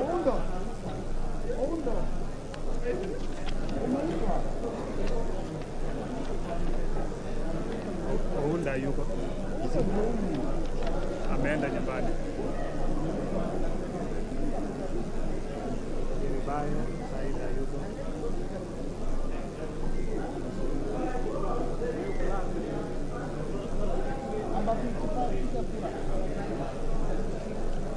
Oundo, yeah. Oundo. Umesema yes.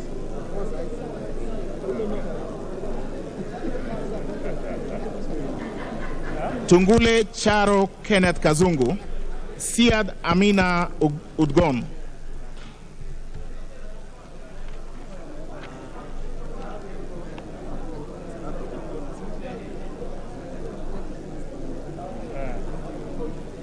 Nafikiri hata mimi niko hapa kufanya nini?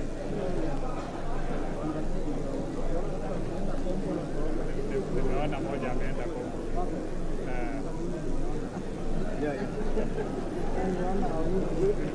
moja hapo pia ameenda kwa.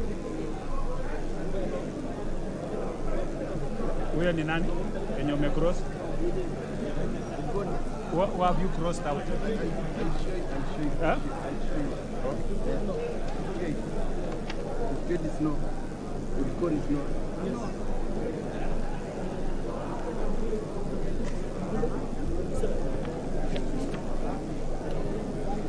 Tungule Charo Kenneth Kazungu. Guyo Ali Wario. Murio Wakili Edward.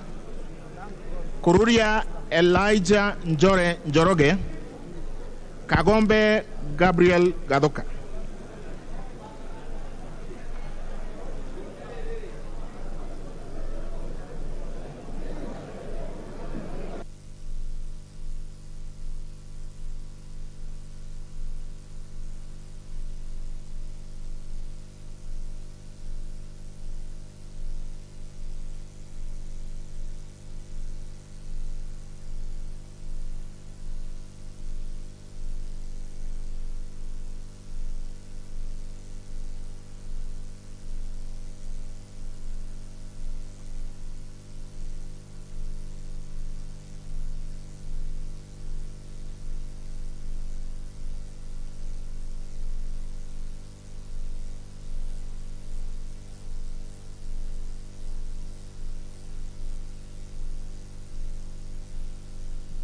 Katundu North, ngoja tupige kura kwanza. Katundu North. Njoroge, yes.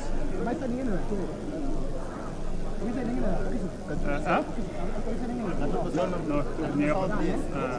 Katundu South? Katundu South, yes. Yes. Katundu South, my friend. Yes. Katundu South, yes. Yes. Ameenda.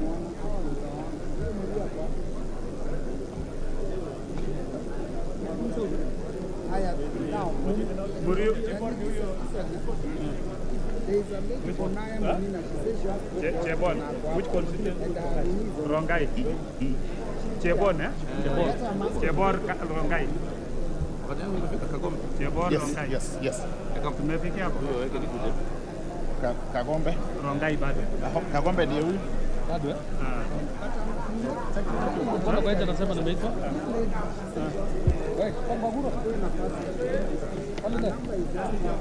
Wacha tu afike. Mbona hakuna? Chebon. Rongai. Umeitwa? Unaniambia nimeitwa. Which constituency? Bado.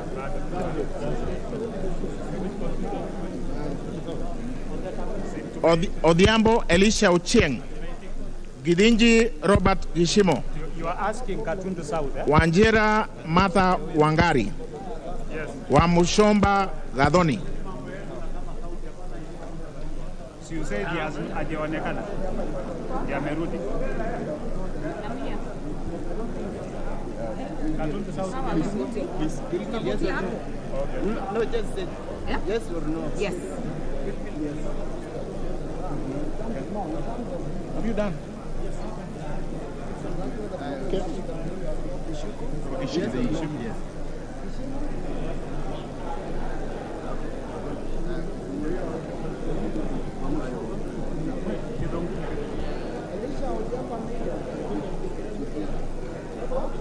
Wa Mushomba.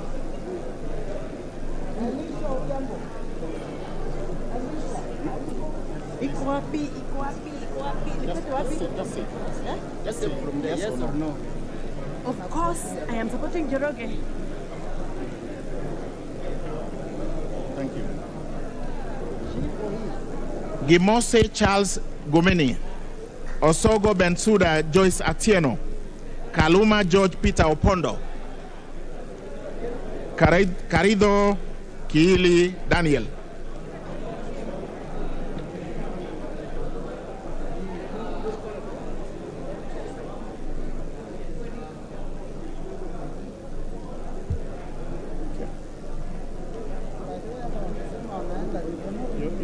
You can't afford, you can't, at that you can't afford twice.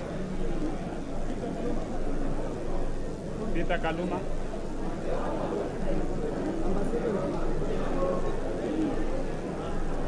Hii watu yako waende wa consult kutoka watu. Because wanazuia watu yako kuingia.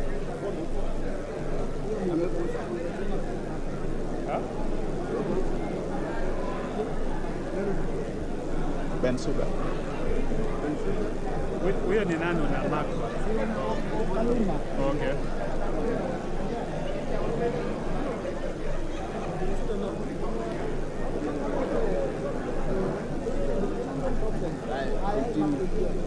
Ikembe Central.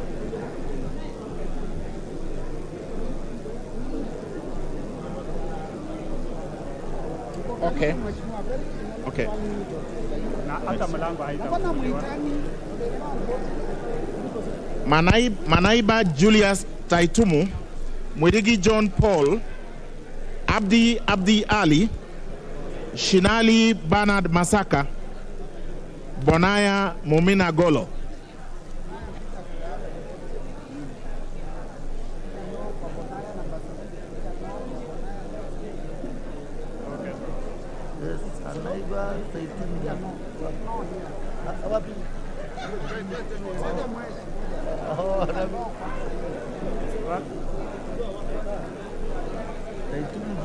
Niko hapa ndo sawa. Unasoma anaiba. Na vote yes. Yes. Yes. Amesema yes. Okay. Okay. Yote. Sisi ndio tunaobserve. Honorable, have you gotten? Yes. Yeah. Mheshimiwa amemaliza. Please vote and leave.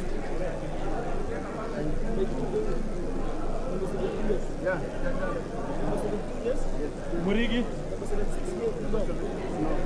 Murigi piga kura. Murigi ndio huyu. Murigi ongea na huyu. Niambie tu. No, just tell us. Yes or no? Yes. Yes. Done. Lakini unajua sasa lazima ujue ni nini ambacho kinaendelea. Una tell us. Sawa sawa. Thank you, sir.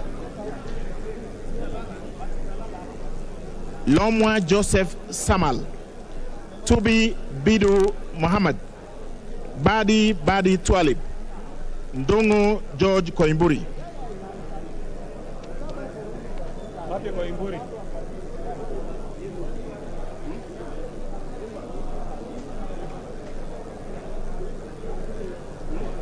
Wapi Koimburi?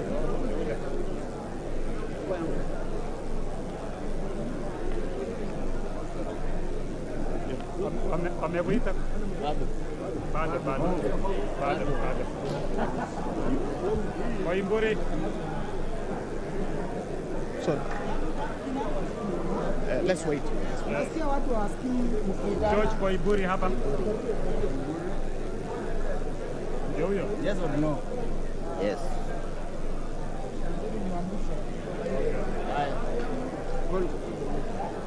Rachel.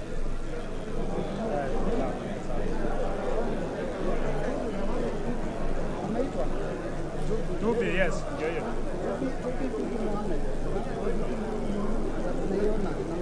Isiolo South. Wamashukuru James Githua Kamau, Obara Eve Akinyi, Kalasinga Joseph Simiyu Wekesa Majimbo, Titus Lote, and Kimilu Joshua Kivinda.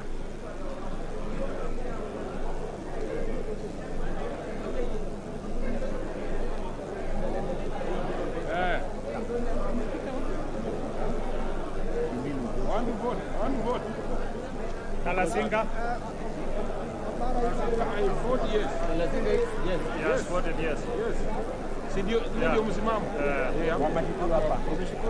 Obvious, yes. Mweka yes. Yes, kwa sawa. Wewe ni nani?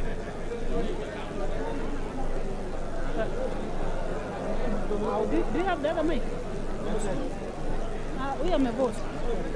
Amevote. Jara. Yeah. Yes. Yes. Umemaliza? Wameshukuru amepiga yes. Na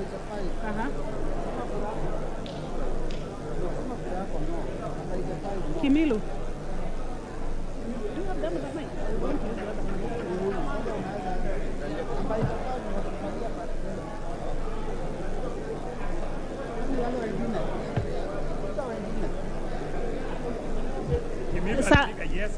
Sankare Lea Sopiato. They are not hearing. The mic on? The mic is not on. The mic is not on. The mic is not on. Sankaire Lea Sopiato. Kanchori Elijah Memusi.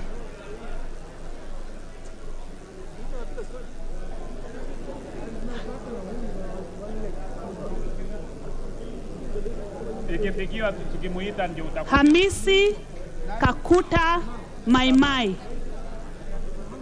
Isiolo North. Sopaito. Tutaenda pale penye Somali iko. Yes or no? Tutaenda penye hapo. We know. We will go there. Yes or no? Yes. That is yes. I am done.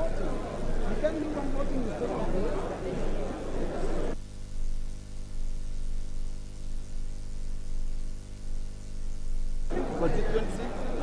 Kajiado East. Kajiado East? Yes or no? Yes or no? Two. Yes or no? Umepiga yes to Njoroge ama no? No, is it against the lady? I like Sarah. Okay. That's a competitor. Okay. Haya. Nguro Onesmus Ngogoyo.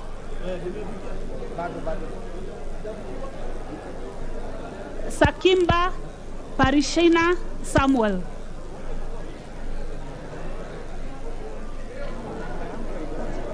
Waje kuita wewe Mumeru. Relax. Okay. Nguro Onesmus Ngogoyo. Ngogoyo ndiye ile anakuja.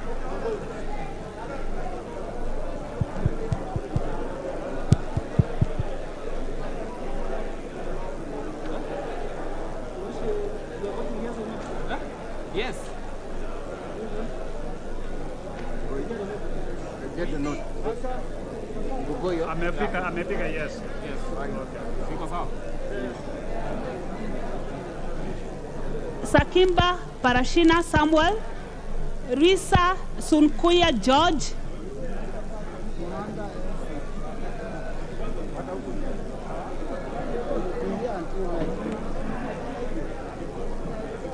Soma majina Muhanda LC Busihile,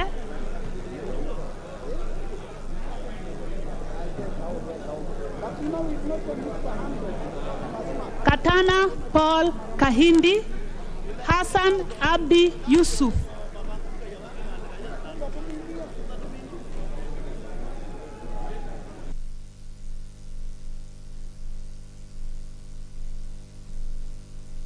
Katana.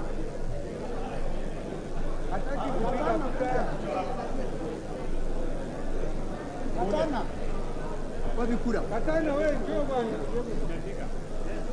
Njoroge. Umeweka? Sawa. Ali Sohome, no calling. Makali John.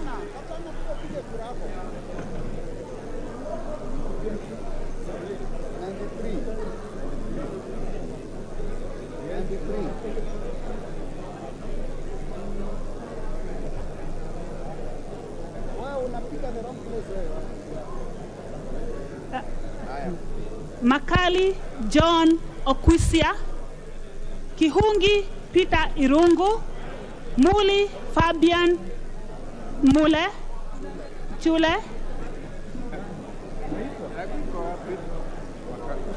Makali, yes or no? Makali John. Yes. Ayakili yake namba 96 Kandui amesema yes. Next. Tutaika kura. Like the bado. Bado mwisho. Yako tunapiga. Yako ni sawa. Irongo. Kihongi. Kangema. Yes. Yeah? Yes.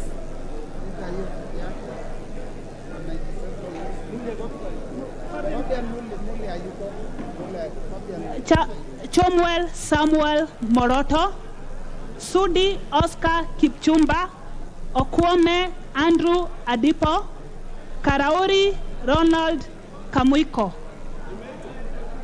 Bado ni ile mule mwingine.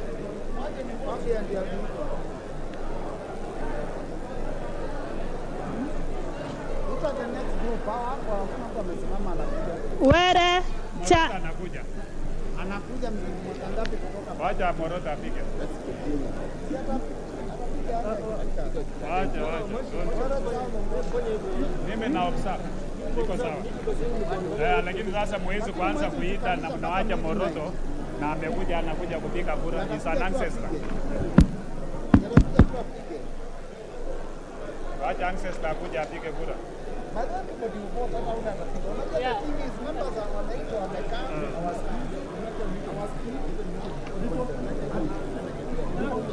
Odipo ameitwa kweli? Moroto cha.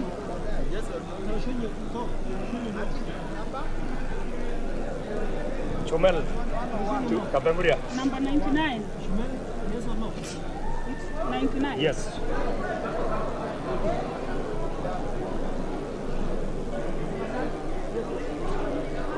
Iko sawa.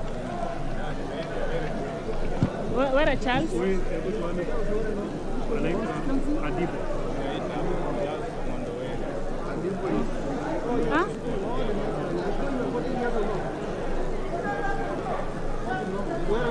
Where no?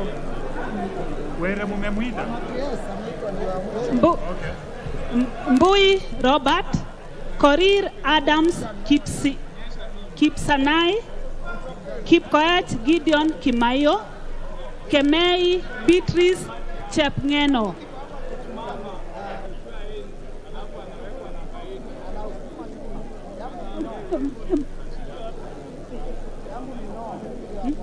Hakuna haja ya kalamu, sema tu kwa mdomo. Yes. Aya, yes. Which constituency? Keyo North. Keyo North. Keyo North. Keyo North.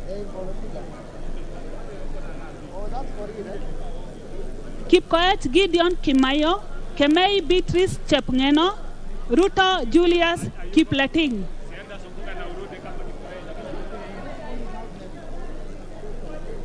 Nobody is coming.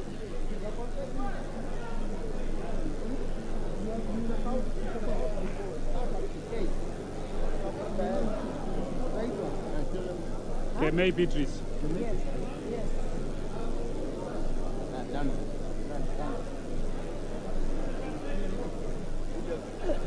Ruto Julius Kipleting, Wangaya Christopher Aseka, Wanjiku John Njuguna.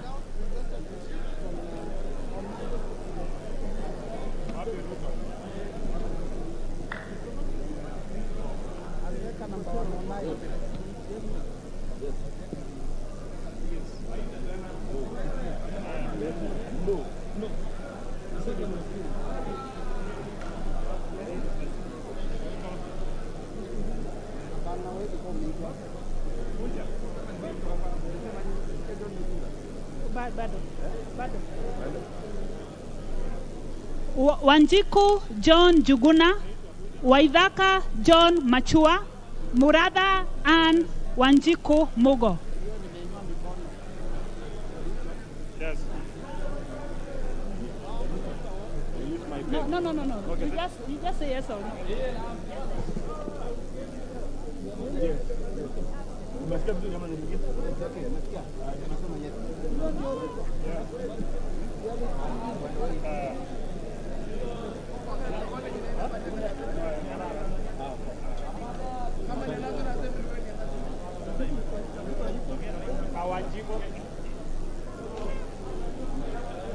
Just go from there.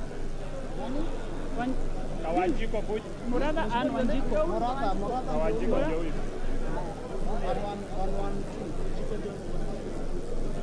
110. 110 ndio hapo tu. 110. 110. Kwa Muratha pia. Mashua. Yes. Mashua is 111.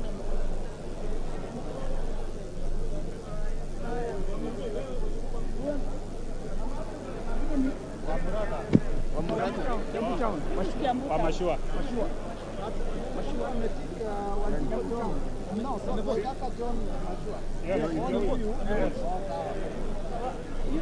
Muratha bado?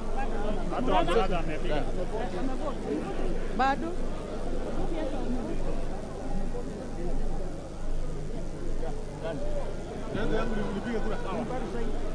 Hapana.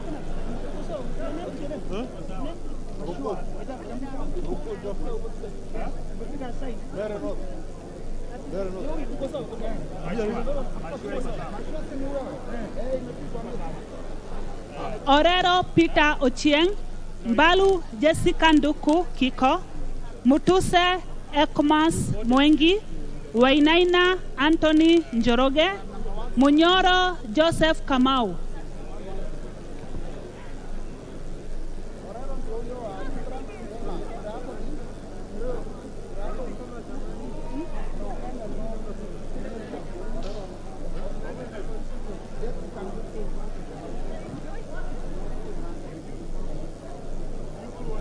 Partner ndo anyonyi bado. Bado.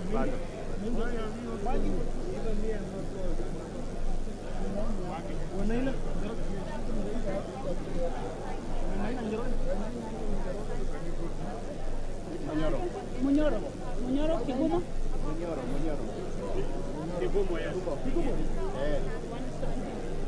Wainaina Anthony Njoroge.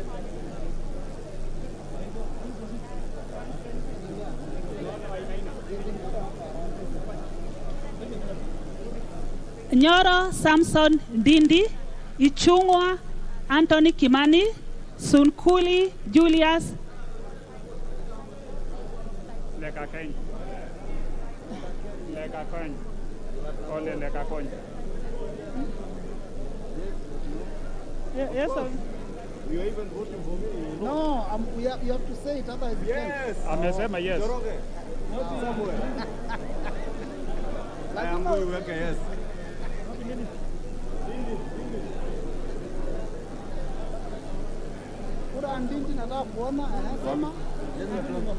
Oh, you sign it, eh? Yeah. Oh, si mimi napigia Joroge ama ni namna gani? Yes. So weka tick. Yeah. Ole Sunguli andikie no. Sunkuli Julius. Leka ke. Okay. Mwanyanje Gertrude Mbeyu.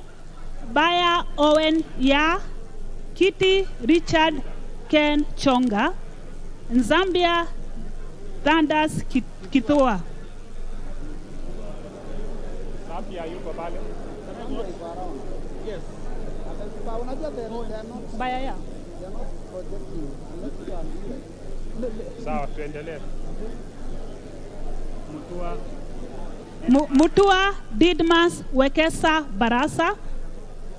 Bisau Morris Kakai. Rai Samuel Gonzi. Kwenya Dhuku Zakari.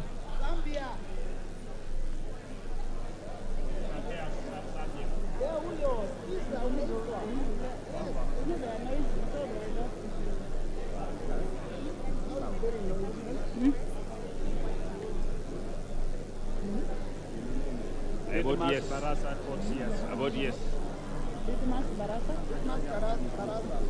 I vote yes. Mutua, Dismas, Barasa, I vote yes. Number 1 to 6. Zambia. Before Dismas Barasa. Zambia, yes, no? Obvious. Zambia.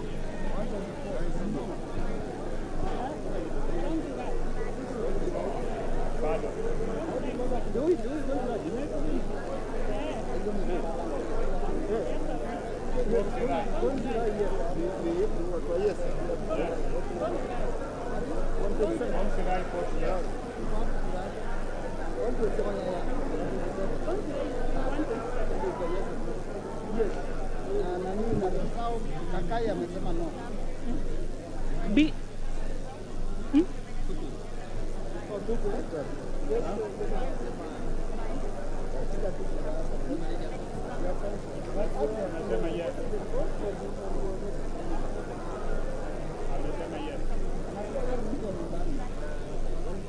Muhia Wanjiku. Cherorot Joseph Kimutai.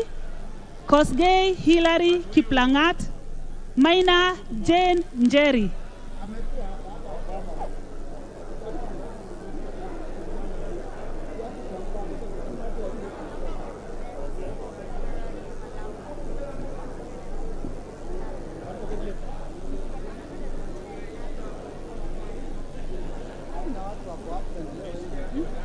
Huyo ni Cherorot. Cherorot. For Kipkelion is. Yes. Yes.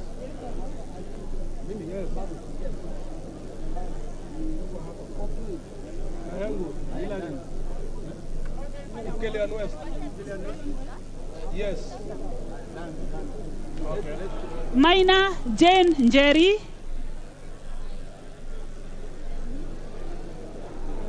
Maina Jane Njeri. 132. Yes or no?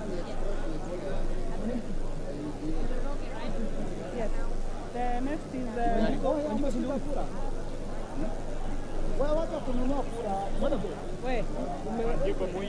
Yes. Okay. Ulibadilisha ukakuwa Njoroge. Oh. Okay. Gitari Joseph Gachoki. Bedzimba Rashid Juma. Aburi Donya Doris. Busia Ruth Adhiambo Odinga. Oron Joshua Odongo.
Getari.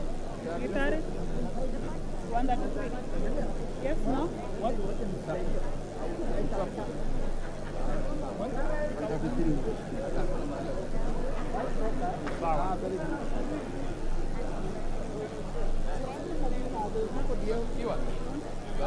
Oh, Nani.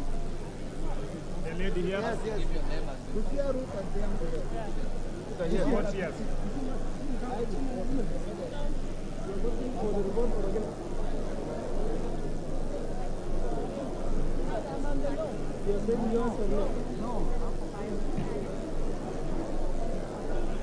Ahmed Shakil Ahmed Shabir, Buyu Rosa Akinyi, Kasalu Irene Mudhoni, Mulu Makali Benson, Mbai Nimrod Mbithuka.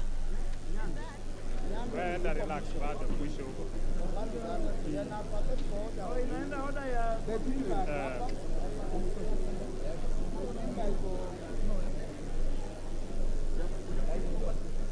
Bado sijafikia, nitakuitia. Bado. Anybody in the queue?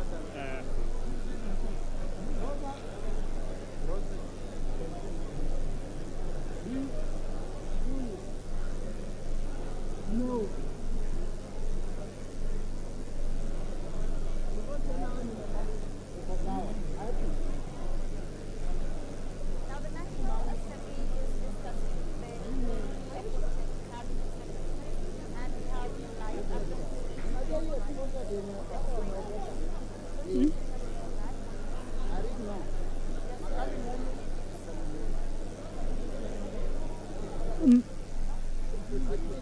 Mbai Nimrod Mbithuka, Mboni David Mwalika, Nyamai Rachel Kaki, Nyenze Edith Vedhi, Mokaya Nyakundi Japheth.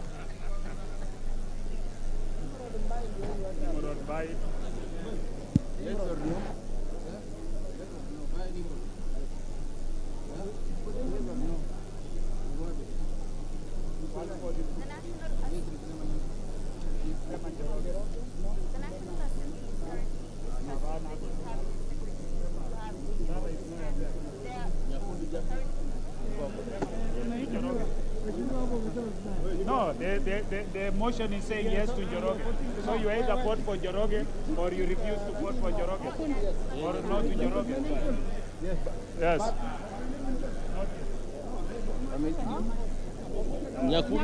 Nyakundi.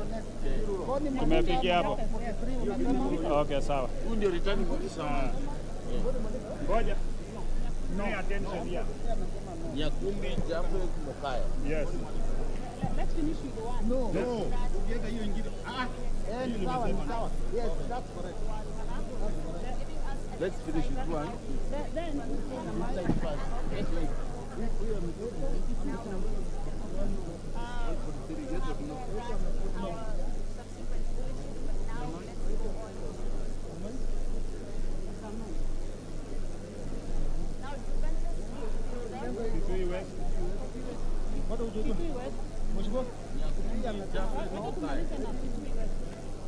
Which is amemaliza amesema so Nyakundi sasa. Mimi ninasema Njoroge. Yes. Njoroge. Kibagendi Anthony, Gisairo Clive Ombane, Yagon Brighton Leonard, Kiprono Mutai Alfred, Tonui Joseph Kipkosgei.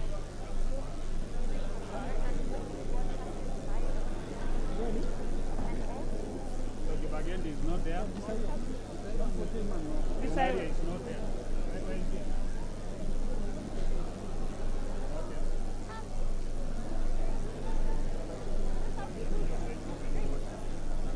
Yegon.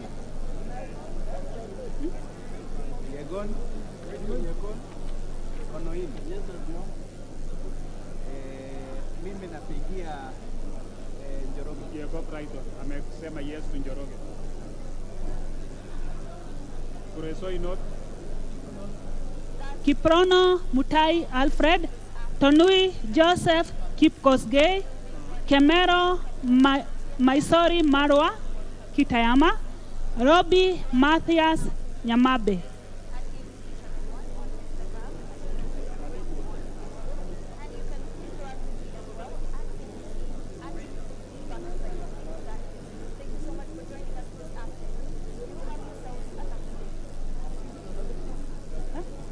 Constituency. Bado.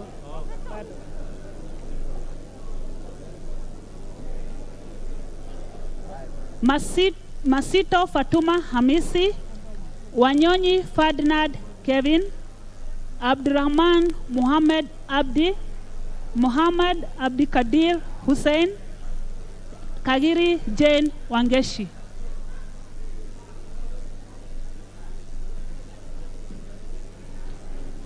Tonui Joseph is here. Tonui. Yes. Kuresoi South. Yes. Tonui Pika Kura. Njoroge. Bado. Which constituency? Constituency? Nominated? Bado. Bado.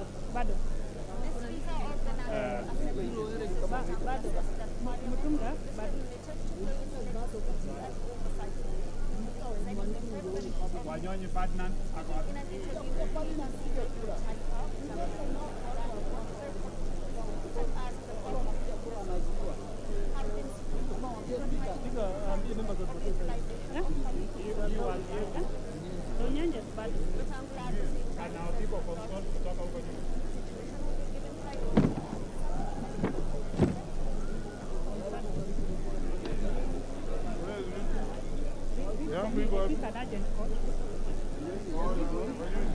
Order, honorable members.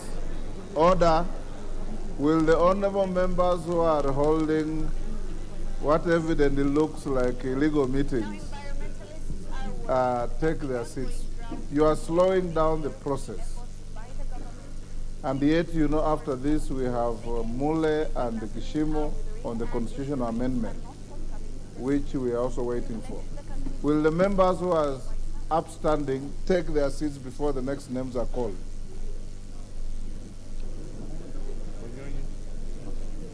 Clark. Lafay Abdrahman Mohammed Abdi. Wanyonyi is here. Mohammed is here. Robbie is here. What? Yes or no? Yes or no? Yes. Yes.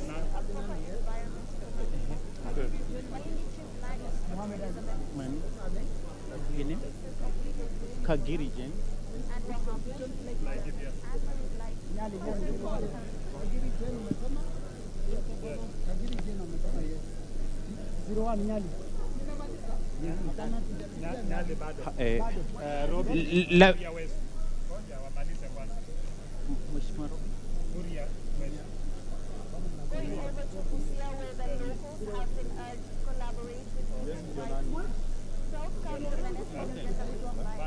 Yes or no?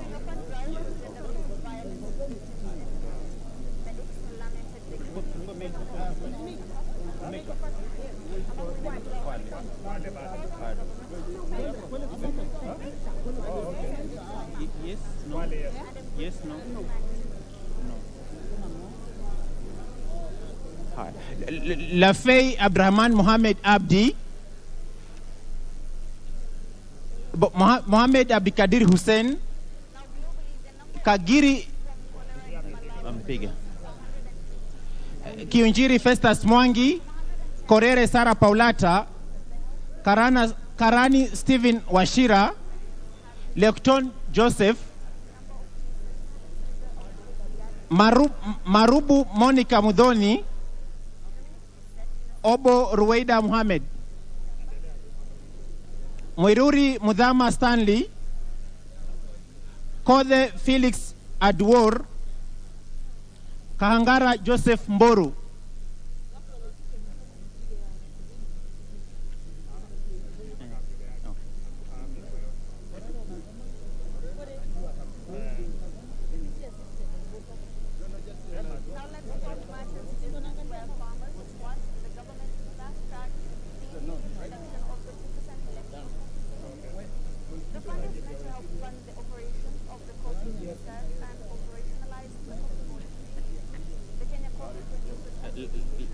Larry.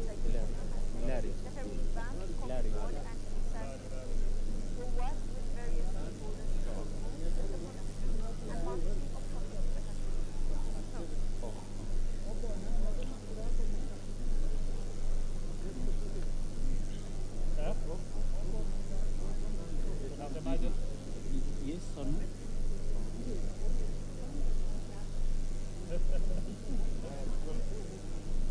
Kuna mheshimiwa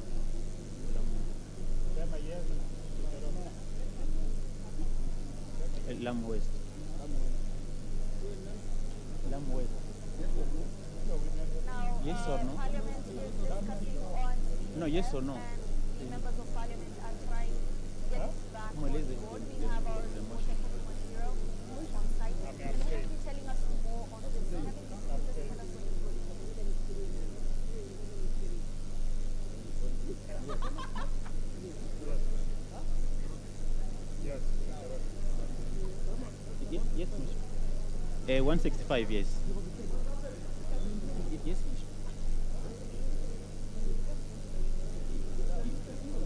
you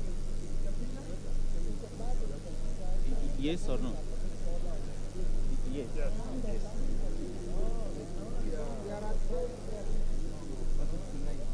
I can proceed now. Mboko Mishi Juma Hamisi, Mugabe Innocent Maino, Chege John Kiragu, Akuja Protas West, Oyugi Dick Maungu, Nabi Nabwera Daraja, Chiforomodo Mangale Munga, Muhana Titus Kamala.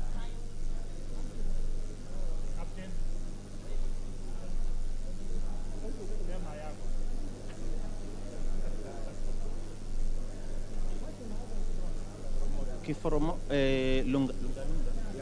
Yes or no? Yes. Lunga. Yes.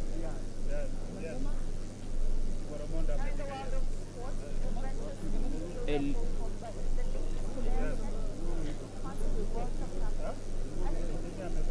170.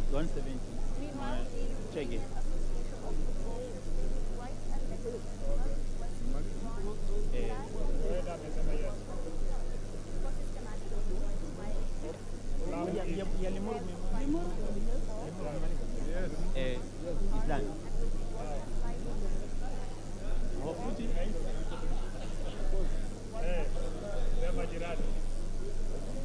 Oyugi Dick Maungu,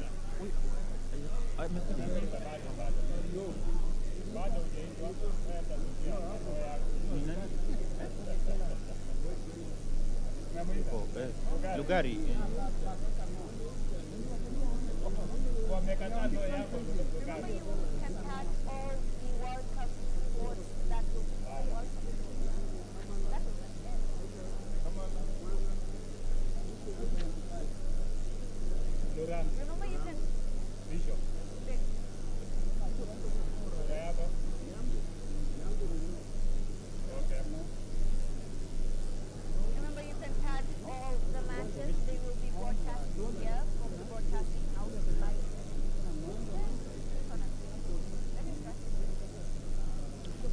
Mbiuki Jafet Miriti Kareke,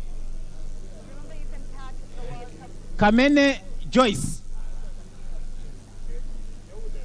Mule Caleb Mutiso, Kombe Harrison Garama, Omwera George Aladwa,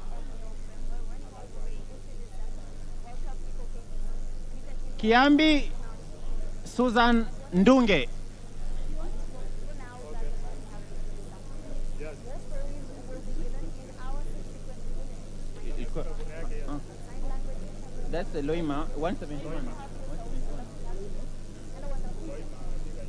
Yes or no?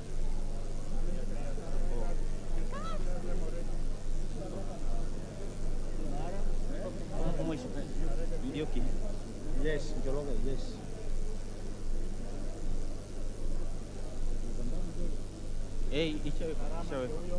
Ishawekwa. Mumo Rose Mseu, Injendi Moses Malulu, Munyazi Amina Laura, Abdullahi Bashir Sheikh,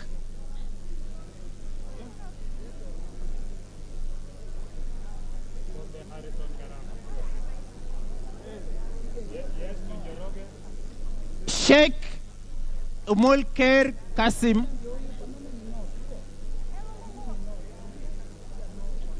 Abdirahman Hussein Mohammed,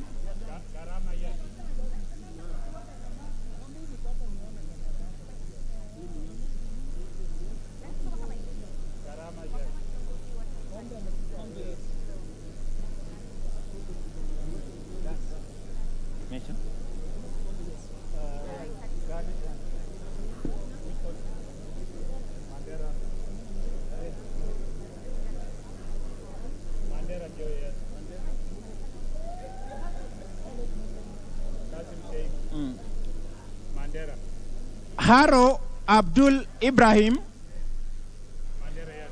Yusuf Adan Haji, Mukunji John Gitonga Mwaniki,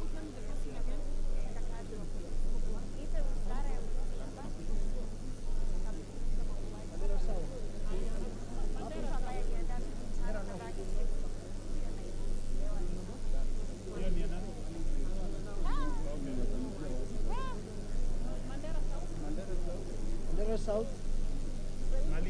Yes, no. Haro Abdul. Yes, yes.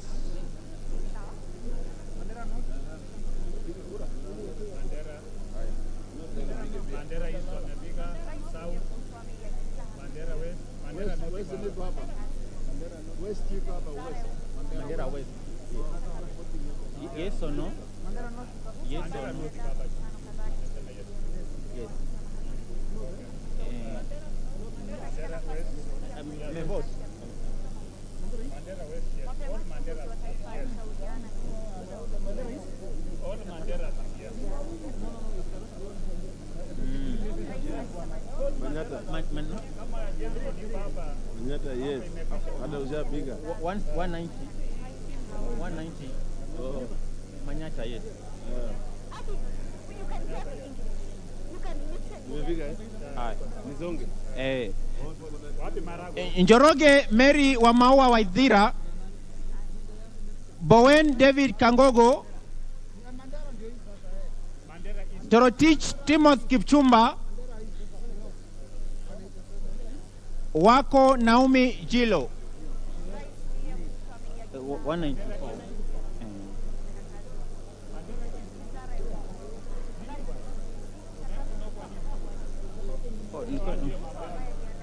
Njoroge Mary wa Maua, Bowen David Kangogo, Toroitich Timothy Kipchumba, Wako Naomi Jilo. I vote yes for Njoroge. Yes. Mheshimiwa.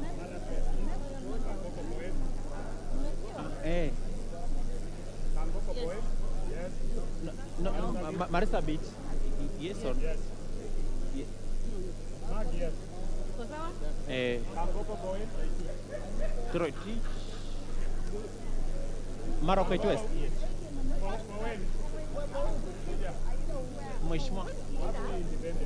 Marocquette West. Vote. Eh? Marocquette West. Yes or no? East and West, yes. Yes means what? Eh? Yes. Aburi. Yes. Yes. Yes. Yes. Ilitwa. Aburi. Bado. Yes, yeah. Maragwe district. Bowen. Bowen. Malagwe this thing, yes. Malagwe this thing, yes.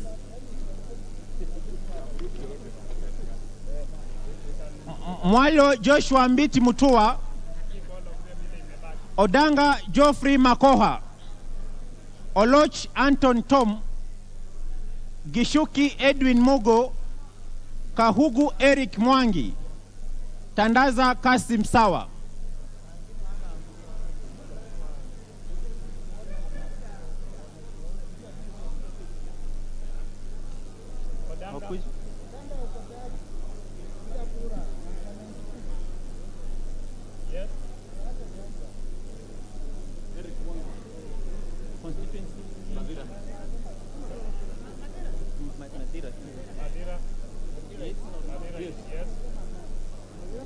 Madira, yes. Matayo, yes.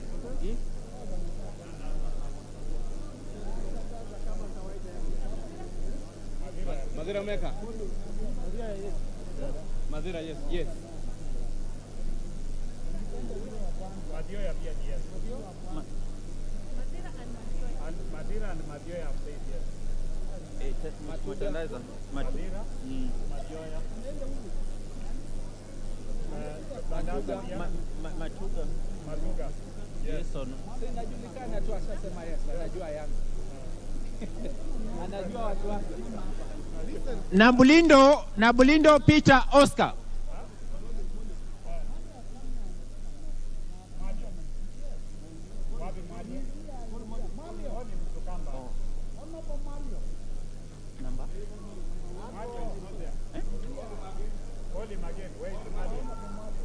Mwalio Joshua Mbithi Mutua.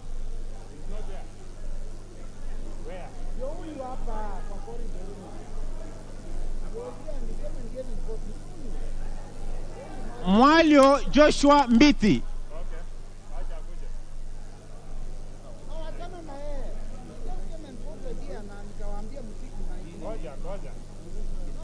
Mwali anaweza kuwa amesema yes ama ameabstain.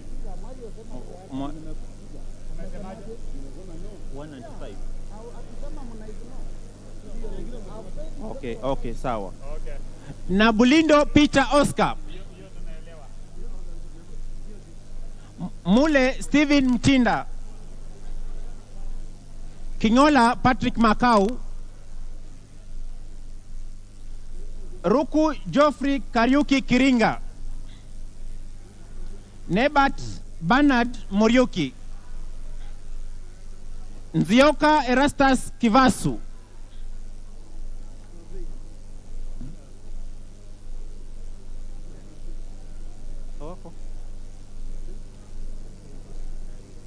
Kailemia Elizabeth Karambu.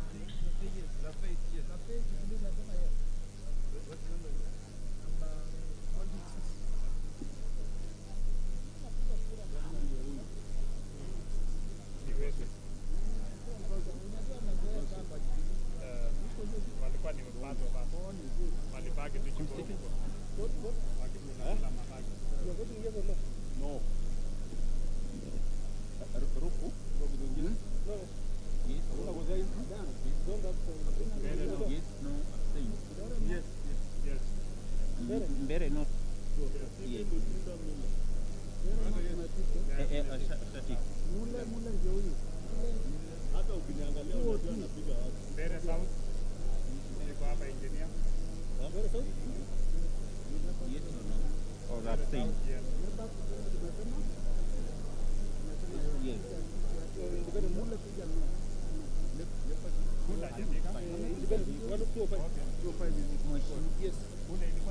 Meru. Meru, eh? Okay. Mohammed Meru 207. Meru. Yes. Yes or no? Ngoja. Yes. Hapana confuse mama. Ya amefika yes. Amefika yes to Njoroge. That is what he said. Mohamed Fatuma Zinabu. Yes.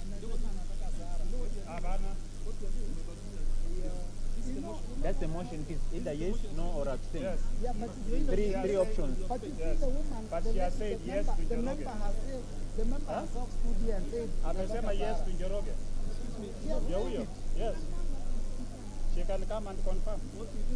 no, but Very relaxed, my friend. nataka Sarah, because Yes. but to you are Njoroge. Hiyo ninaelewa I nani. understand, but I'm just putting our words. I'm using our words. Okay. Mohamed Fatuma Zinabu, Kipngor Rubin Kiborek, Batu Phyllis Jepkemoi, Kimani Francis Kuria,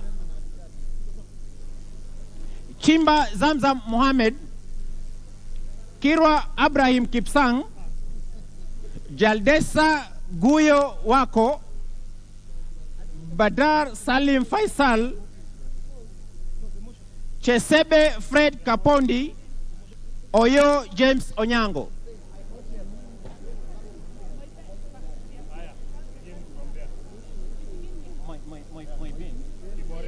I vote yes.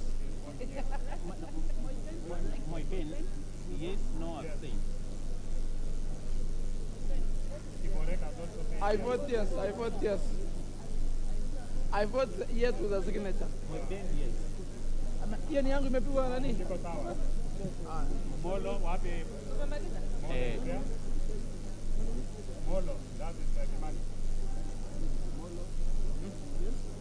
I'm voting for Njoroge. Yes, no, or abstain. Yes, he has voted yes. No.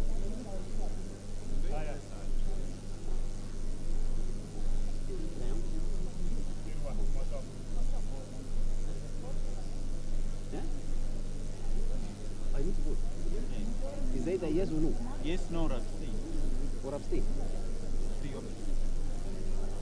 I'll vote yes. Yes. Must stop, yes. That means I support Yes. the motion.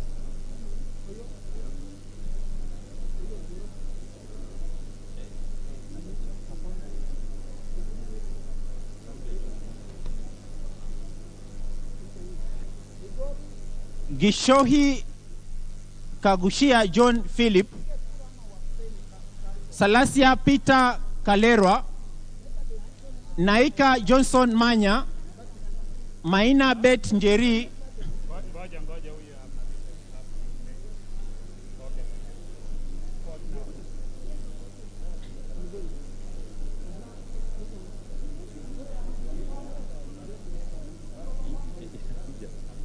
Yes, Mukurweni 218. Yes, Njoroge. Isha makiwa. Salasha, you are voting? Okay. Daktari, wewe ndio unaangalia vile tuna vote. Yangu iko sawa. Iko sawa.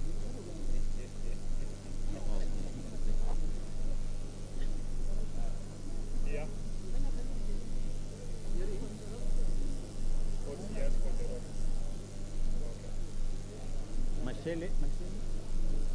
Mashele Mohamed Musau Vincent Musyoka,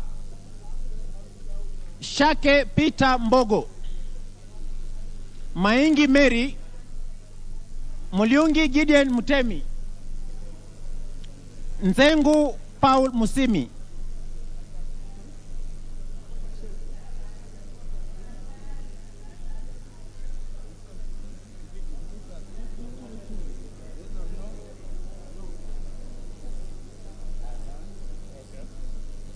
Where? Where is there?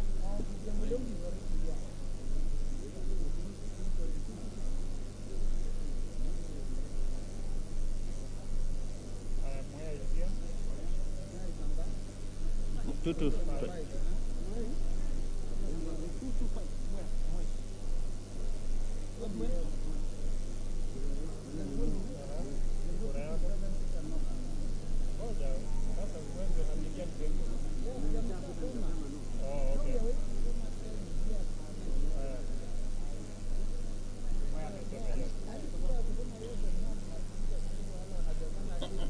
Nguna Charles Ngusia,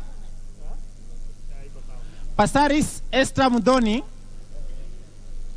Kihara Jane Wanjiru Njeri, Chelule Liza Chepkorir, Gikaria David. Oh, sorry.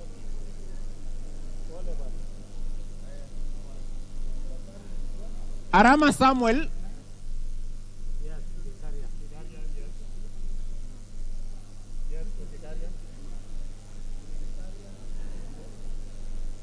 Mulanya Geoffrey Ekesa,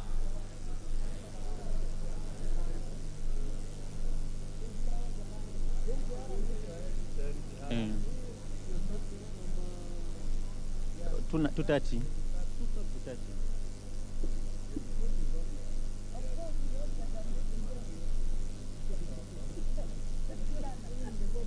Muge Cynthia Jebkosgei, Kitur Bernard Kibor, Tonkei Rebecca Nonaishi, Aramat Lemanken, Pareio Agnes Mantaine, Kitilai Olentutu.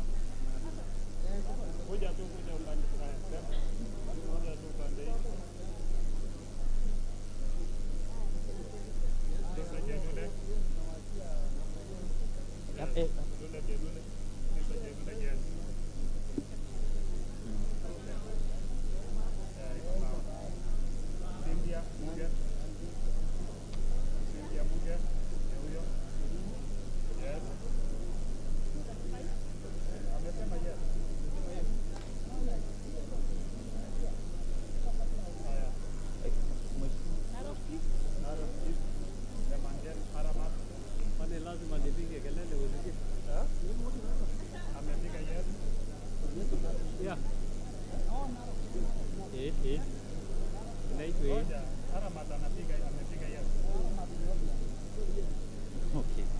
Sawa. 237.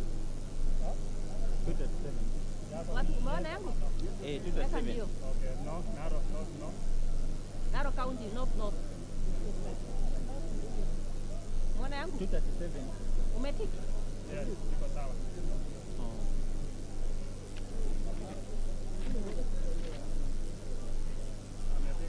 Tongoyo Gabriel Koshal, Wangwe Emmanuel,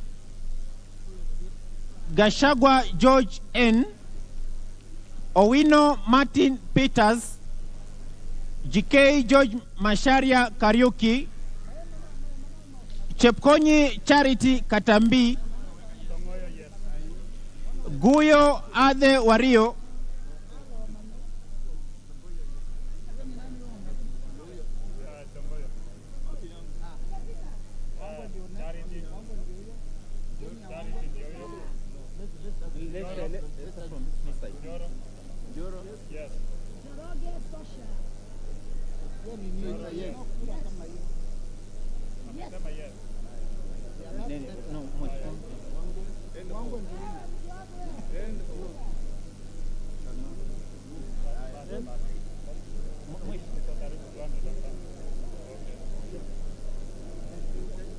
Kashagwa,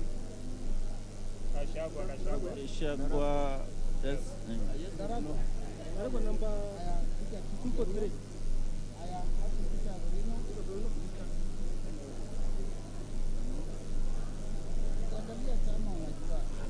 Abdul Rahim Dawood, George Masharia hujamuita. George Masharia Kariuki nilimuita.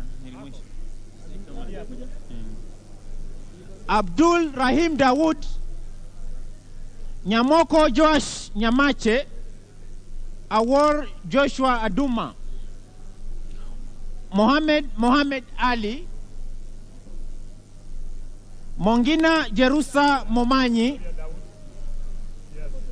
Gitau Faith Wairimu.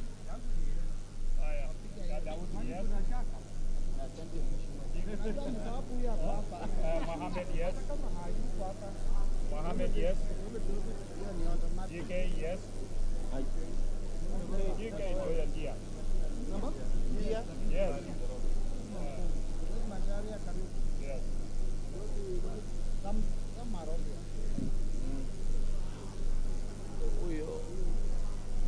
Odoyo Okelo Jared,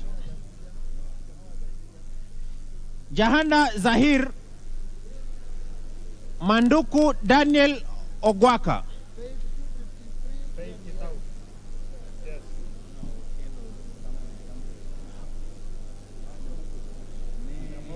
Yes. Yeah. Nyamogo, yes.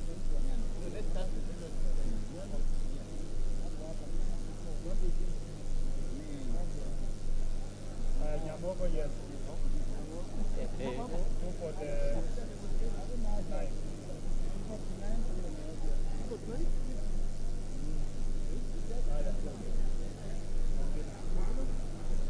252.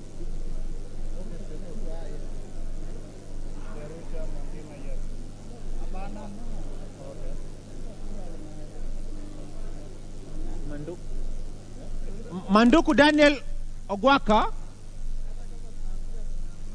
Odege Tomboya, Washira Rahab Mukami, Madhenge Duncan Maina, Mushira Michael Mwangi, Kiaraho David Njuguna, Wainaina Michael Wambugu, Posing David Losiaku.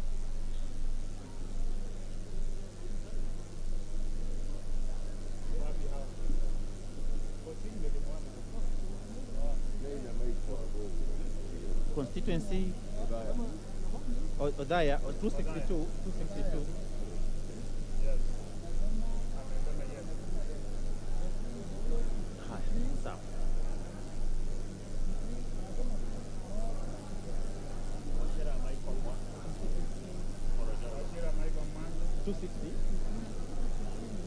Haya, 260.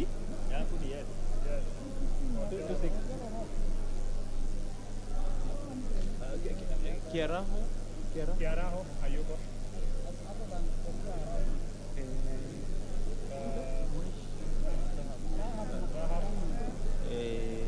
Madenge. 258. Yes. Yes. Madenge. Yes. Mupe Anton Kenga, Gogo Lilian Acheng, Amolo Paulo Tiende, Chebor Paul Kibet, Paul Abor, Mwafrika Augustine Kamande, Francis Kajwang Tom Joseph, Kingara Simon Nganga. Madenge. Number 259. Yes. Then Africa.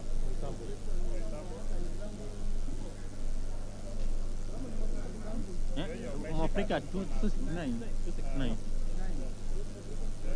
Yes.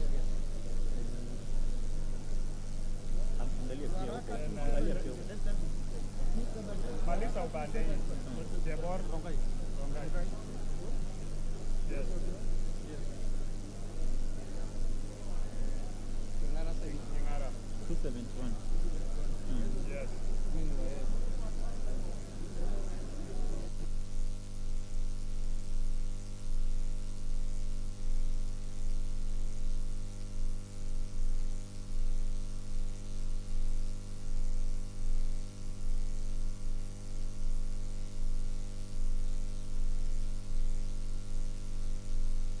Luyai Caleb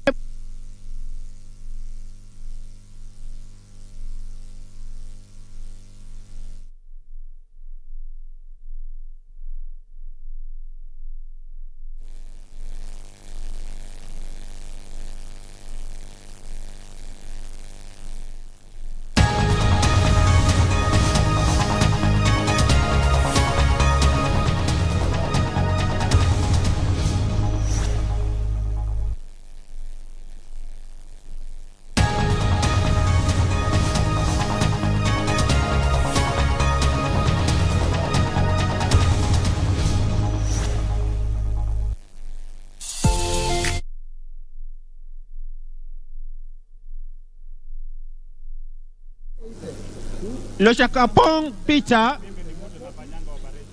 Kemei Justus Kipsang, Koi John Waluke, Sigei Francis Kipyegon Arab.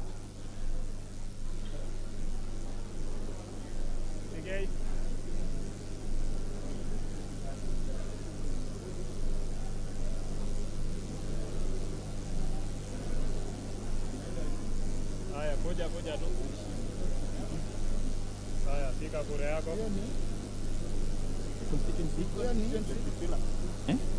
Lokitila. 278. Hiyo ni kura yetu. Yes. No, yours. Yours is yes, no, abstain. Lokitila. Hapana, hawezi kuabstain. Yes. Samburu is. Samburu no, Mheshimiwa. Let Pila Dominic Eli. You're the one. Yes, no, abstain. No. Yeah.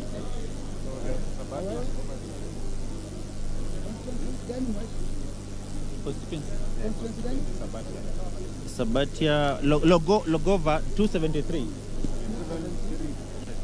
Yes. Clement. Sigo Lochakapong Peter. Yes or no? 283.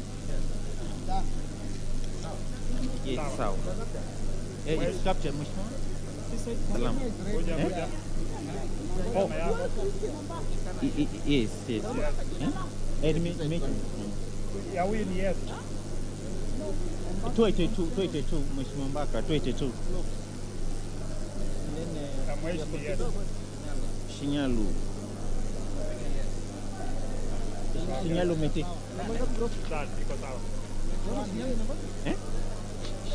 Shinyalu is 2. Yeah. Intiji Dr. Shadrack Mwiti, Onyego Silvana Sosoro, Kiplagat David, Maina Mwago Amos, Odiambo Mili Grace Akoth, Omondi Karoli, Gashobe Samuel Kinuthia, Mohamed Junet Sheikh Nu, Masara Peter Francis, Mizigi Lydia Haiki Mnene, Abdullahi Amina Dika, Bare Hussein Abdi, Buire John Okano, Oko Edward Kaunya. Yes, sorry. Yes.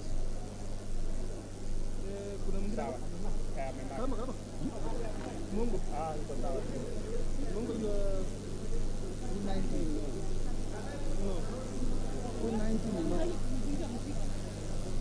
290. Music.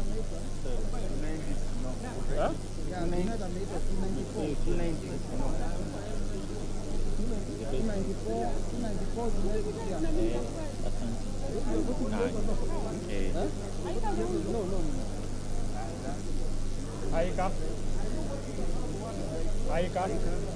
Yes. 296. Okay, Muziki. Yes, amevote. South Makiram. Gashobe constituency. Sobokia. Gashobe. 293. 293. I vote yes. Yes. Okay. Decide here balance huko.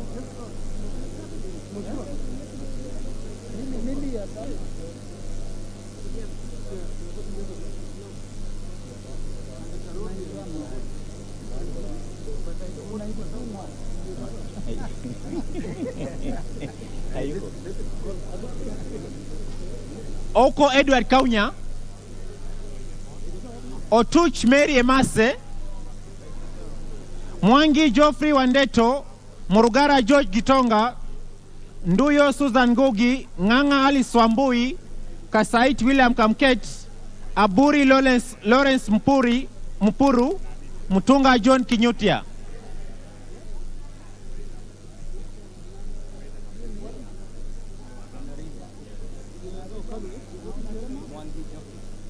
Constituency 302.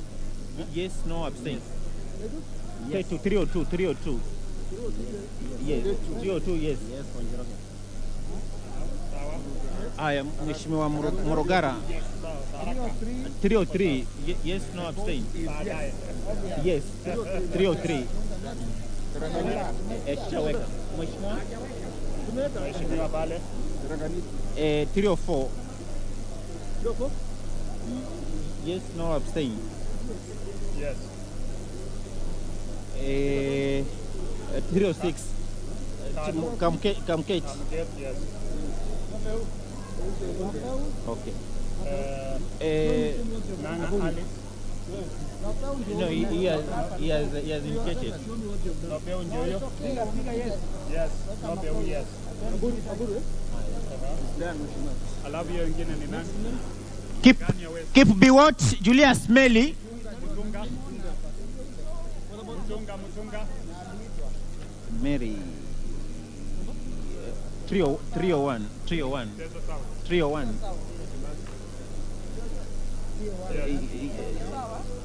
Okay. Mutunga. Yes. Chikati John Murumba, Sioi Lilian Chebet, Sitienei Janet Jepkemboi, Ngititi Cecilia Asinyen, Imate Joseph Namwar, Ngikolong Nicholas Ngikor Nixon,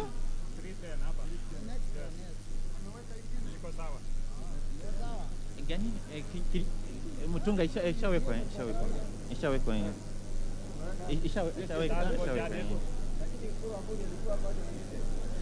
Nabuin Paul Ekom, Namoet John Ariko, Nanok Daniel Epuyo, Shole Gladys Jepkosgei Boss, Ochieng David Ouma, Wandai James Sopio, Nyamita Mark Ogola, Kages Kivai Ernest Ogesi, Adagala Beatrice Kahai.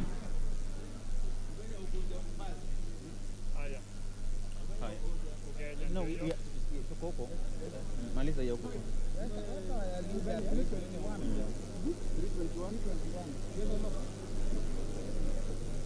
Ugenya juu. This side.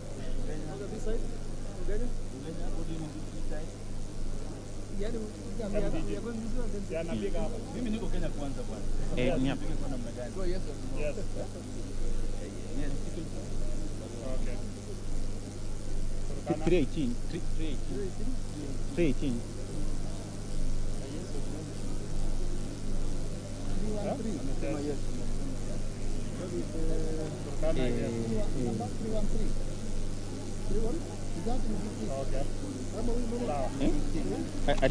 Adagala. Yes. Done. Adagala ni yes. Big bwana. Paneni yes. Yes. Mzuri. Adagala ndio hiyo. Number 324. Haya. Yes. Airport. Paul. Turkana North. Yako ni Central. Abana. Yes. Central. Yes. Yes or no? Okay. Yes. Behiga. Yes. Again. 323. Yes.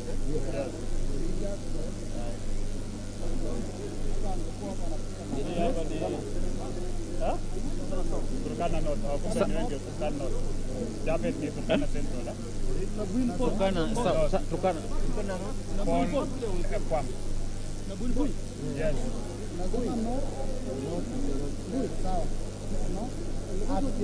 Okay.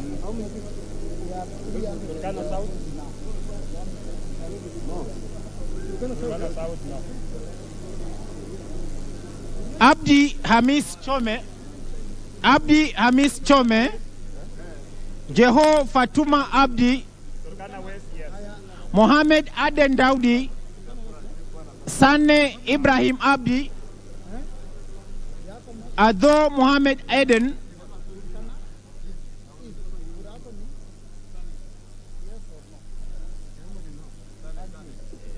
Wajir South, North. 328. Sane? Yes. Yes. Sawa.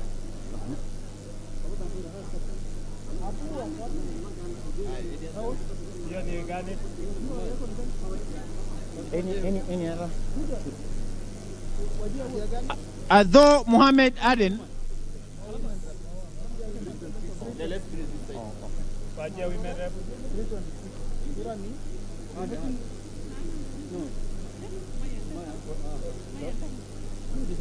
Where chief whip waja Burigaba? Yes. Patia Atik. Patia Atik, yes. Okay. Aya, Janet Sitjene hapa? Janet Sitjene, Tarbo? Yes, Tarbo? No, let's finish this. Okay, let's finish. Wajia is? Yes. Aya, Tarbo hapa? This side. Tarbo hapa? Yes. Yes. Niko hapa, niko. Then Wajia South. Wajia South, no.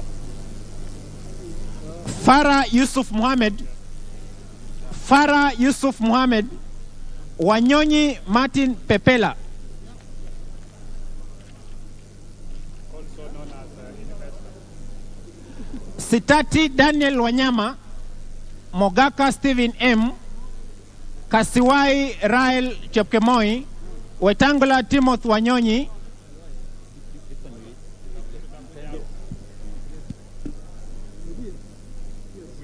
Sidati Webuye West, yes. Upande ingine. Oh.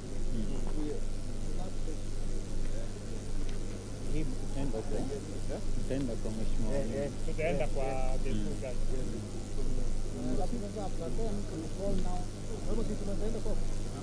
Nyinyi mtaenda huko.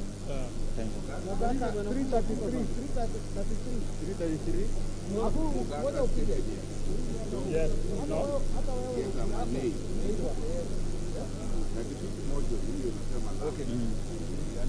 Okay. Iko sawa. Yes, it's been recorded. It's been recorded. Iko sawa.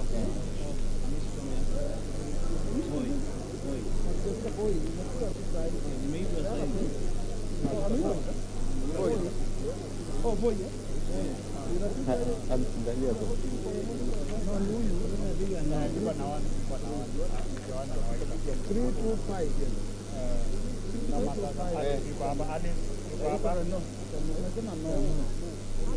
Aya, Alice ako? Alice nganga. Kwenye nyuma. Tika. T. Yo. Yes. Yeah. Tika town. Yes. Then you go mwende kule. Niko hapa nachunga.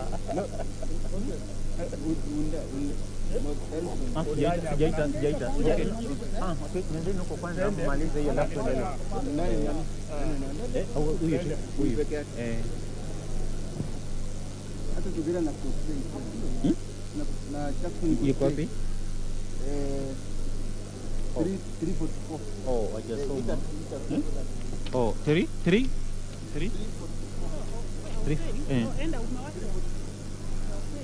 Because they did the two.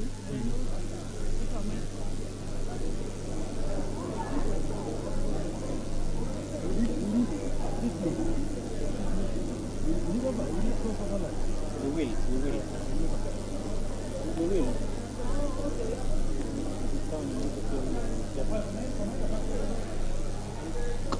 Kosgei Jackson Kipkemoi. Kosgei Jackson Kipkemoi.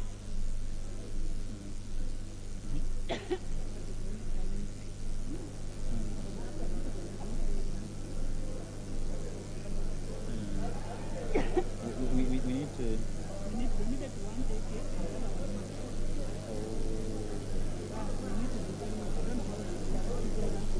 Tungekuwa na clerk hapa angekuwa anaangalia wote wawili, lakini vile mimi nakaa alikuwa nyuma. Kwa hiyo niuliza namba na huyo ameshatu tayari.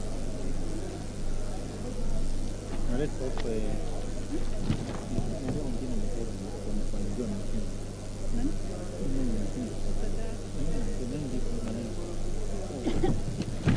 Sidhani kama wataleta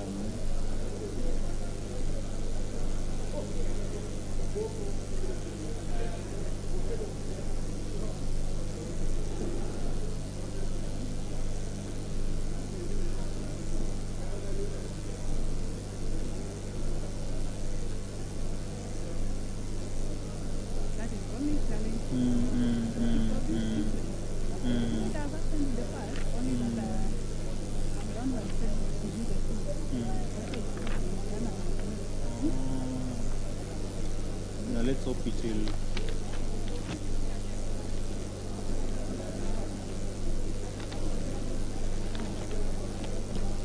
Proceed.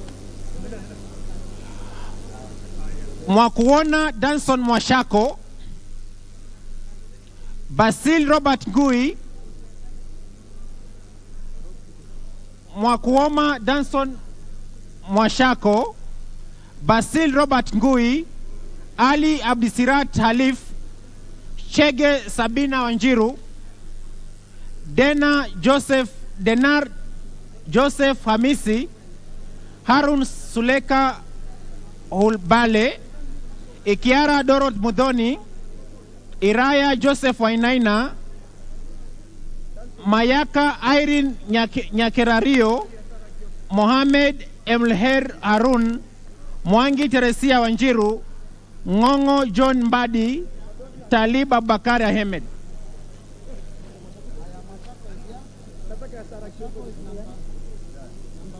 Hi, this side. That side.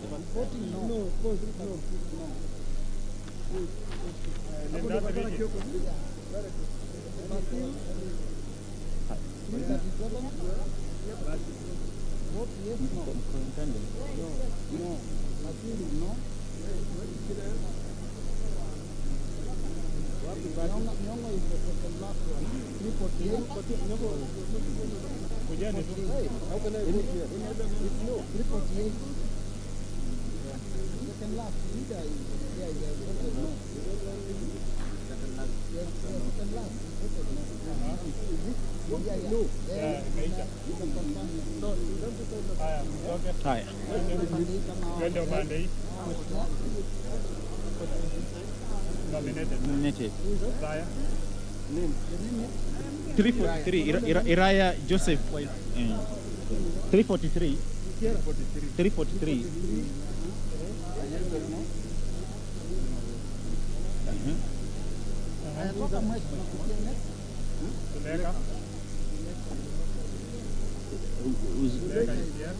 umempata? Oh, 341 Haya. Kiara, yes. 342 Yes or no? Amesema yes. Next. Sirat, yes. Ali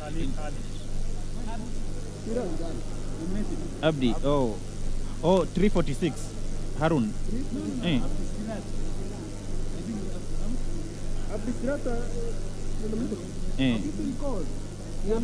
Tumemaliza. Oh 338 Yes. Yes, amefika yes. Oh, okay. Okay. Wacha tumalize na huyu. Tumemaliza kusoma yote. Okay. Haya. Wacha tumalize na huyu. Mwangi Teresia Wanjiru. Tumaliza hapa. That side. 345 no. 345 no. Haya.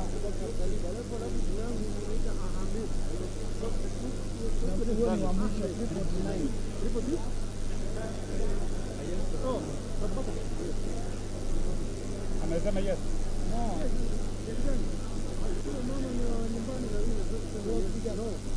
Okay.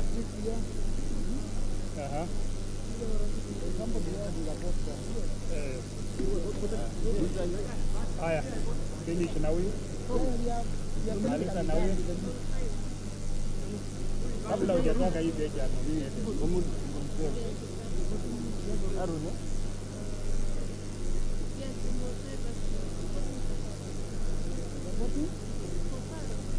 No. Hiyo yenye ulikuwa umeshika tu. Mwangi Teresia. Wanjiru penye umeshika hapo, yes. Teresia. Yes. Okay. Sawa. So we repeat. No. Tumemaliza hapo. 347.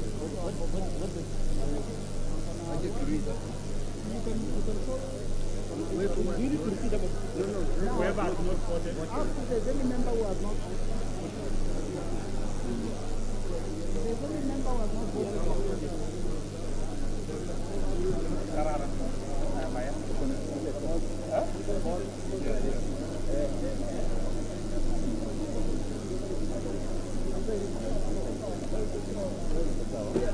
Order, honorable members, order.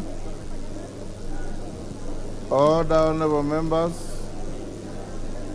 According to our clerk, everybody has voted. But if there is any member who has not been called out to come and vote, if there are any members who have not been called out, you can come forward.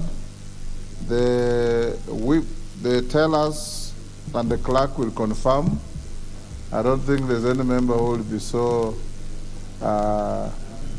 who will try to vote twice. If you haven't voted, come forward, they'll cross-check. If they confirm that you haven't voted, you'll be given the opportunity. And can that process take less than 5 minutes?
Haya, sawa.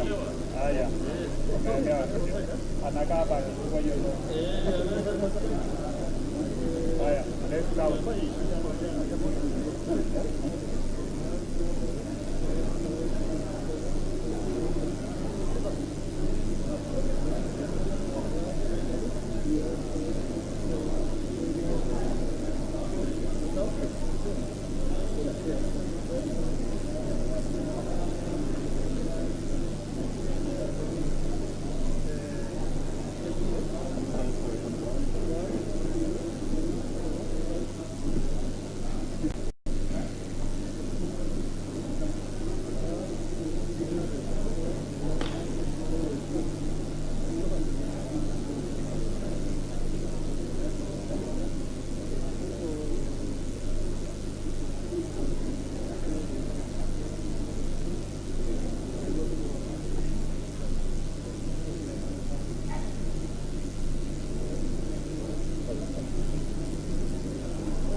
Nataka kufanya ile kote Kandori alifanya. Sasa atajenga kuja kuomba kura hapa. Yakwenda huko. Ya kijana hata makao commission.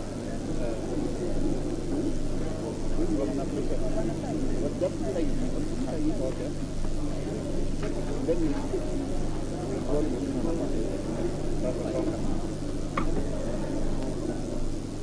una sign wapi hapa?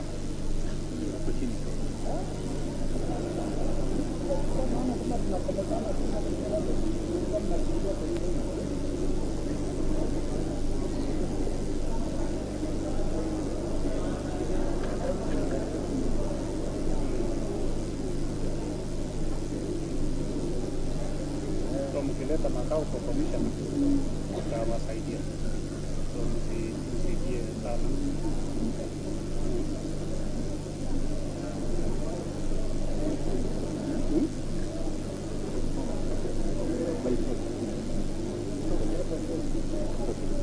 So we go with this one. The other. Okay. Kuja my name.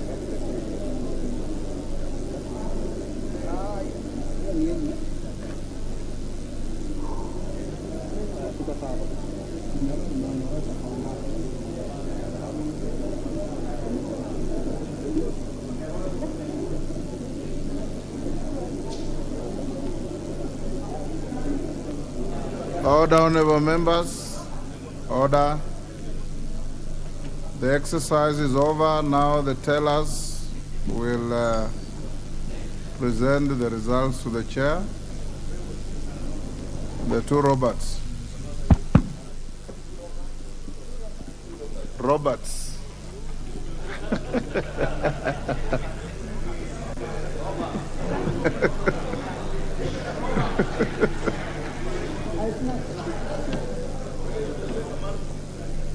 Honorable Speaker, the results of the voting on the special motion on appointment of the Clerk of the National Assembly results are as follows. The ayes 162, the nays 94.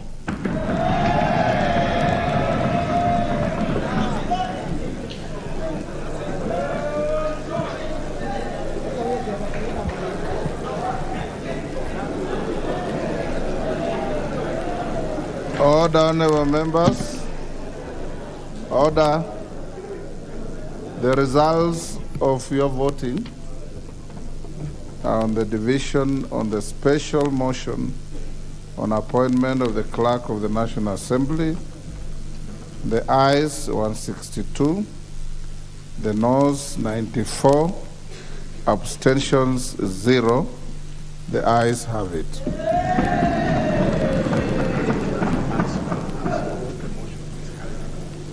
Consequently, the motion is carried. Next order. Open the bars and next order.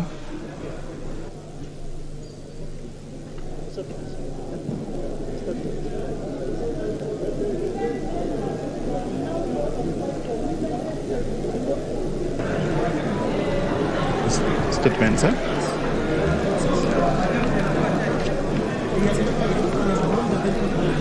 Yeah, it's okay. A clerk.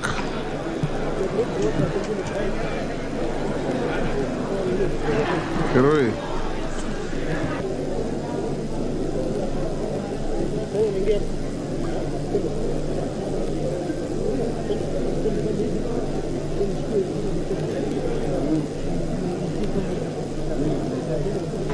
Next order.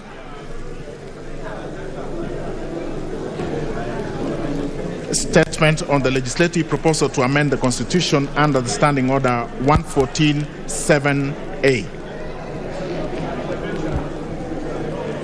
Pardon? Yes, the Honorable T.J. Kajwang. Mr. Speaker, we have successfully gone through a very exacting exercise, which is very important to this House, and I thank you for guiding us. The order that we are going to step on is equally taxing. Extremely. And some of us had researched and made ourselves ready that we would contribute positively in a way that would add value to the debate. Could I ask, Mr. Speaker, without, because you have the discretion in this matter, to rearrange the order for the convenience of the House, that we probably could take this matter at such appropriate time as you will, in your discretion, decide, probably tomorrow at the earliest opportunity, so that we have freshness of thought and we can address ourselves. Thank you, Mr. Speaker.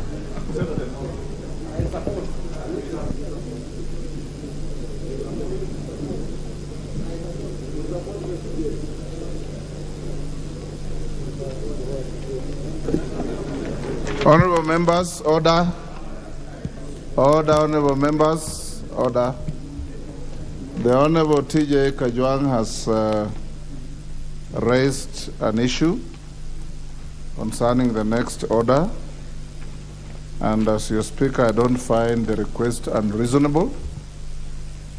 I consequently accede to the request that, having gone through the election, the motion on the appointment of the clerk of the House, and I want to take this opportunity to thank members for the decorum and reasonable conduct that you have exhibited.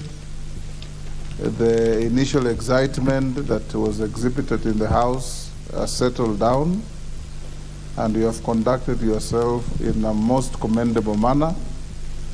I want to say congratulations, members. And this is how a business should be. It matters not how strongly we feel. Our action should be through a vote for yes or no. And at no time should we, and I urge all of us, conduct ourselves in any manner that lowers the bar on our status as honorable representatives of the people of Kenya. Because those people out there in their millions have surrendered their authority to you to come to this House. And it will be a sad day for our country if your voters out there see us conducting ourselves in any manner other than what we have done today. Consequent upon the request by the honorable member for Kahawa, Ruaraka, my distinguished learned junior, I want to advise the Honorable Gishimu and the Honorable Mule that your debate will start tomorrow at 2:45.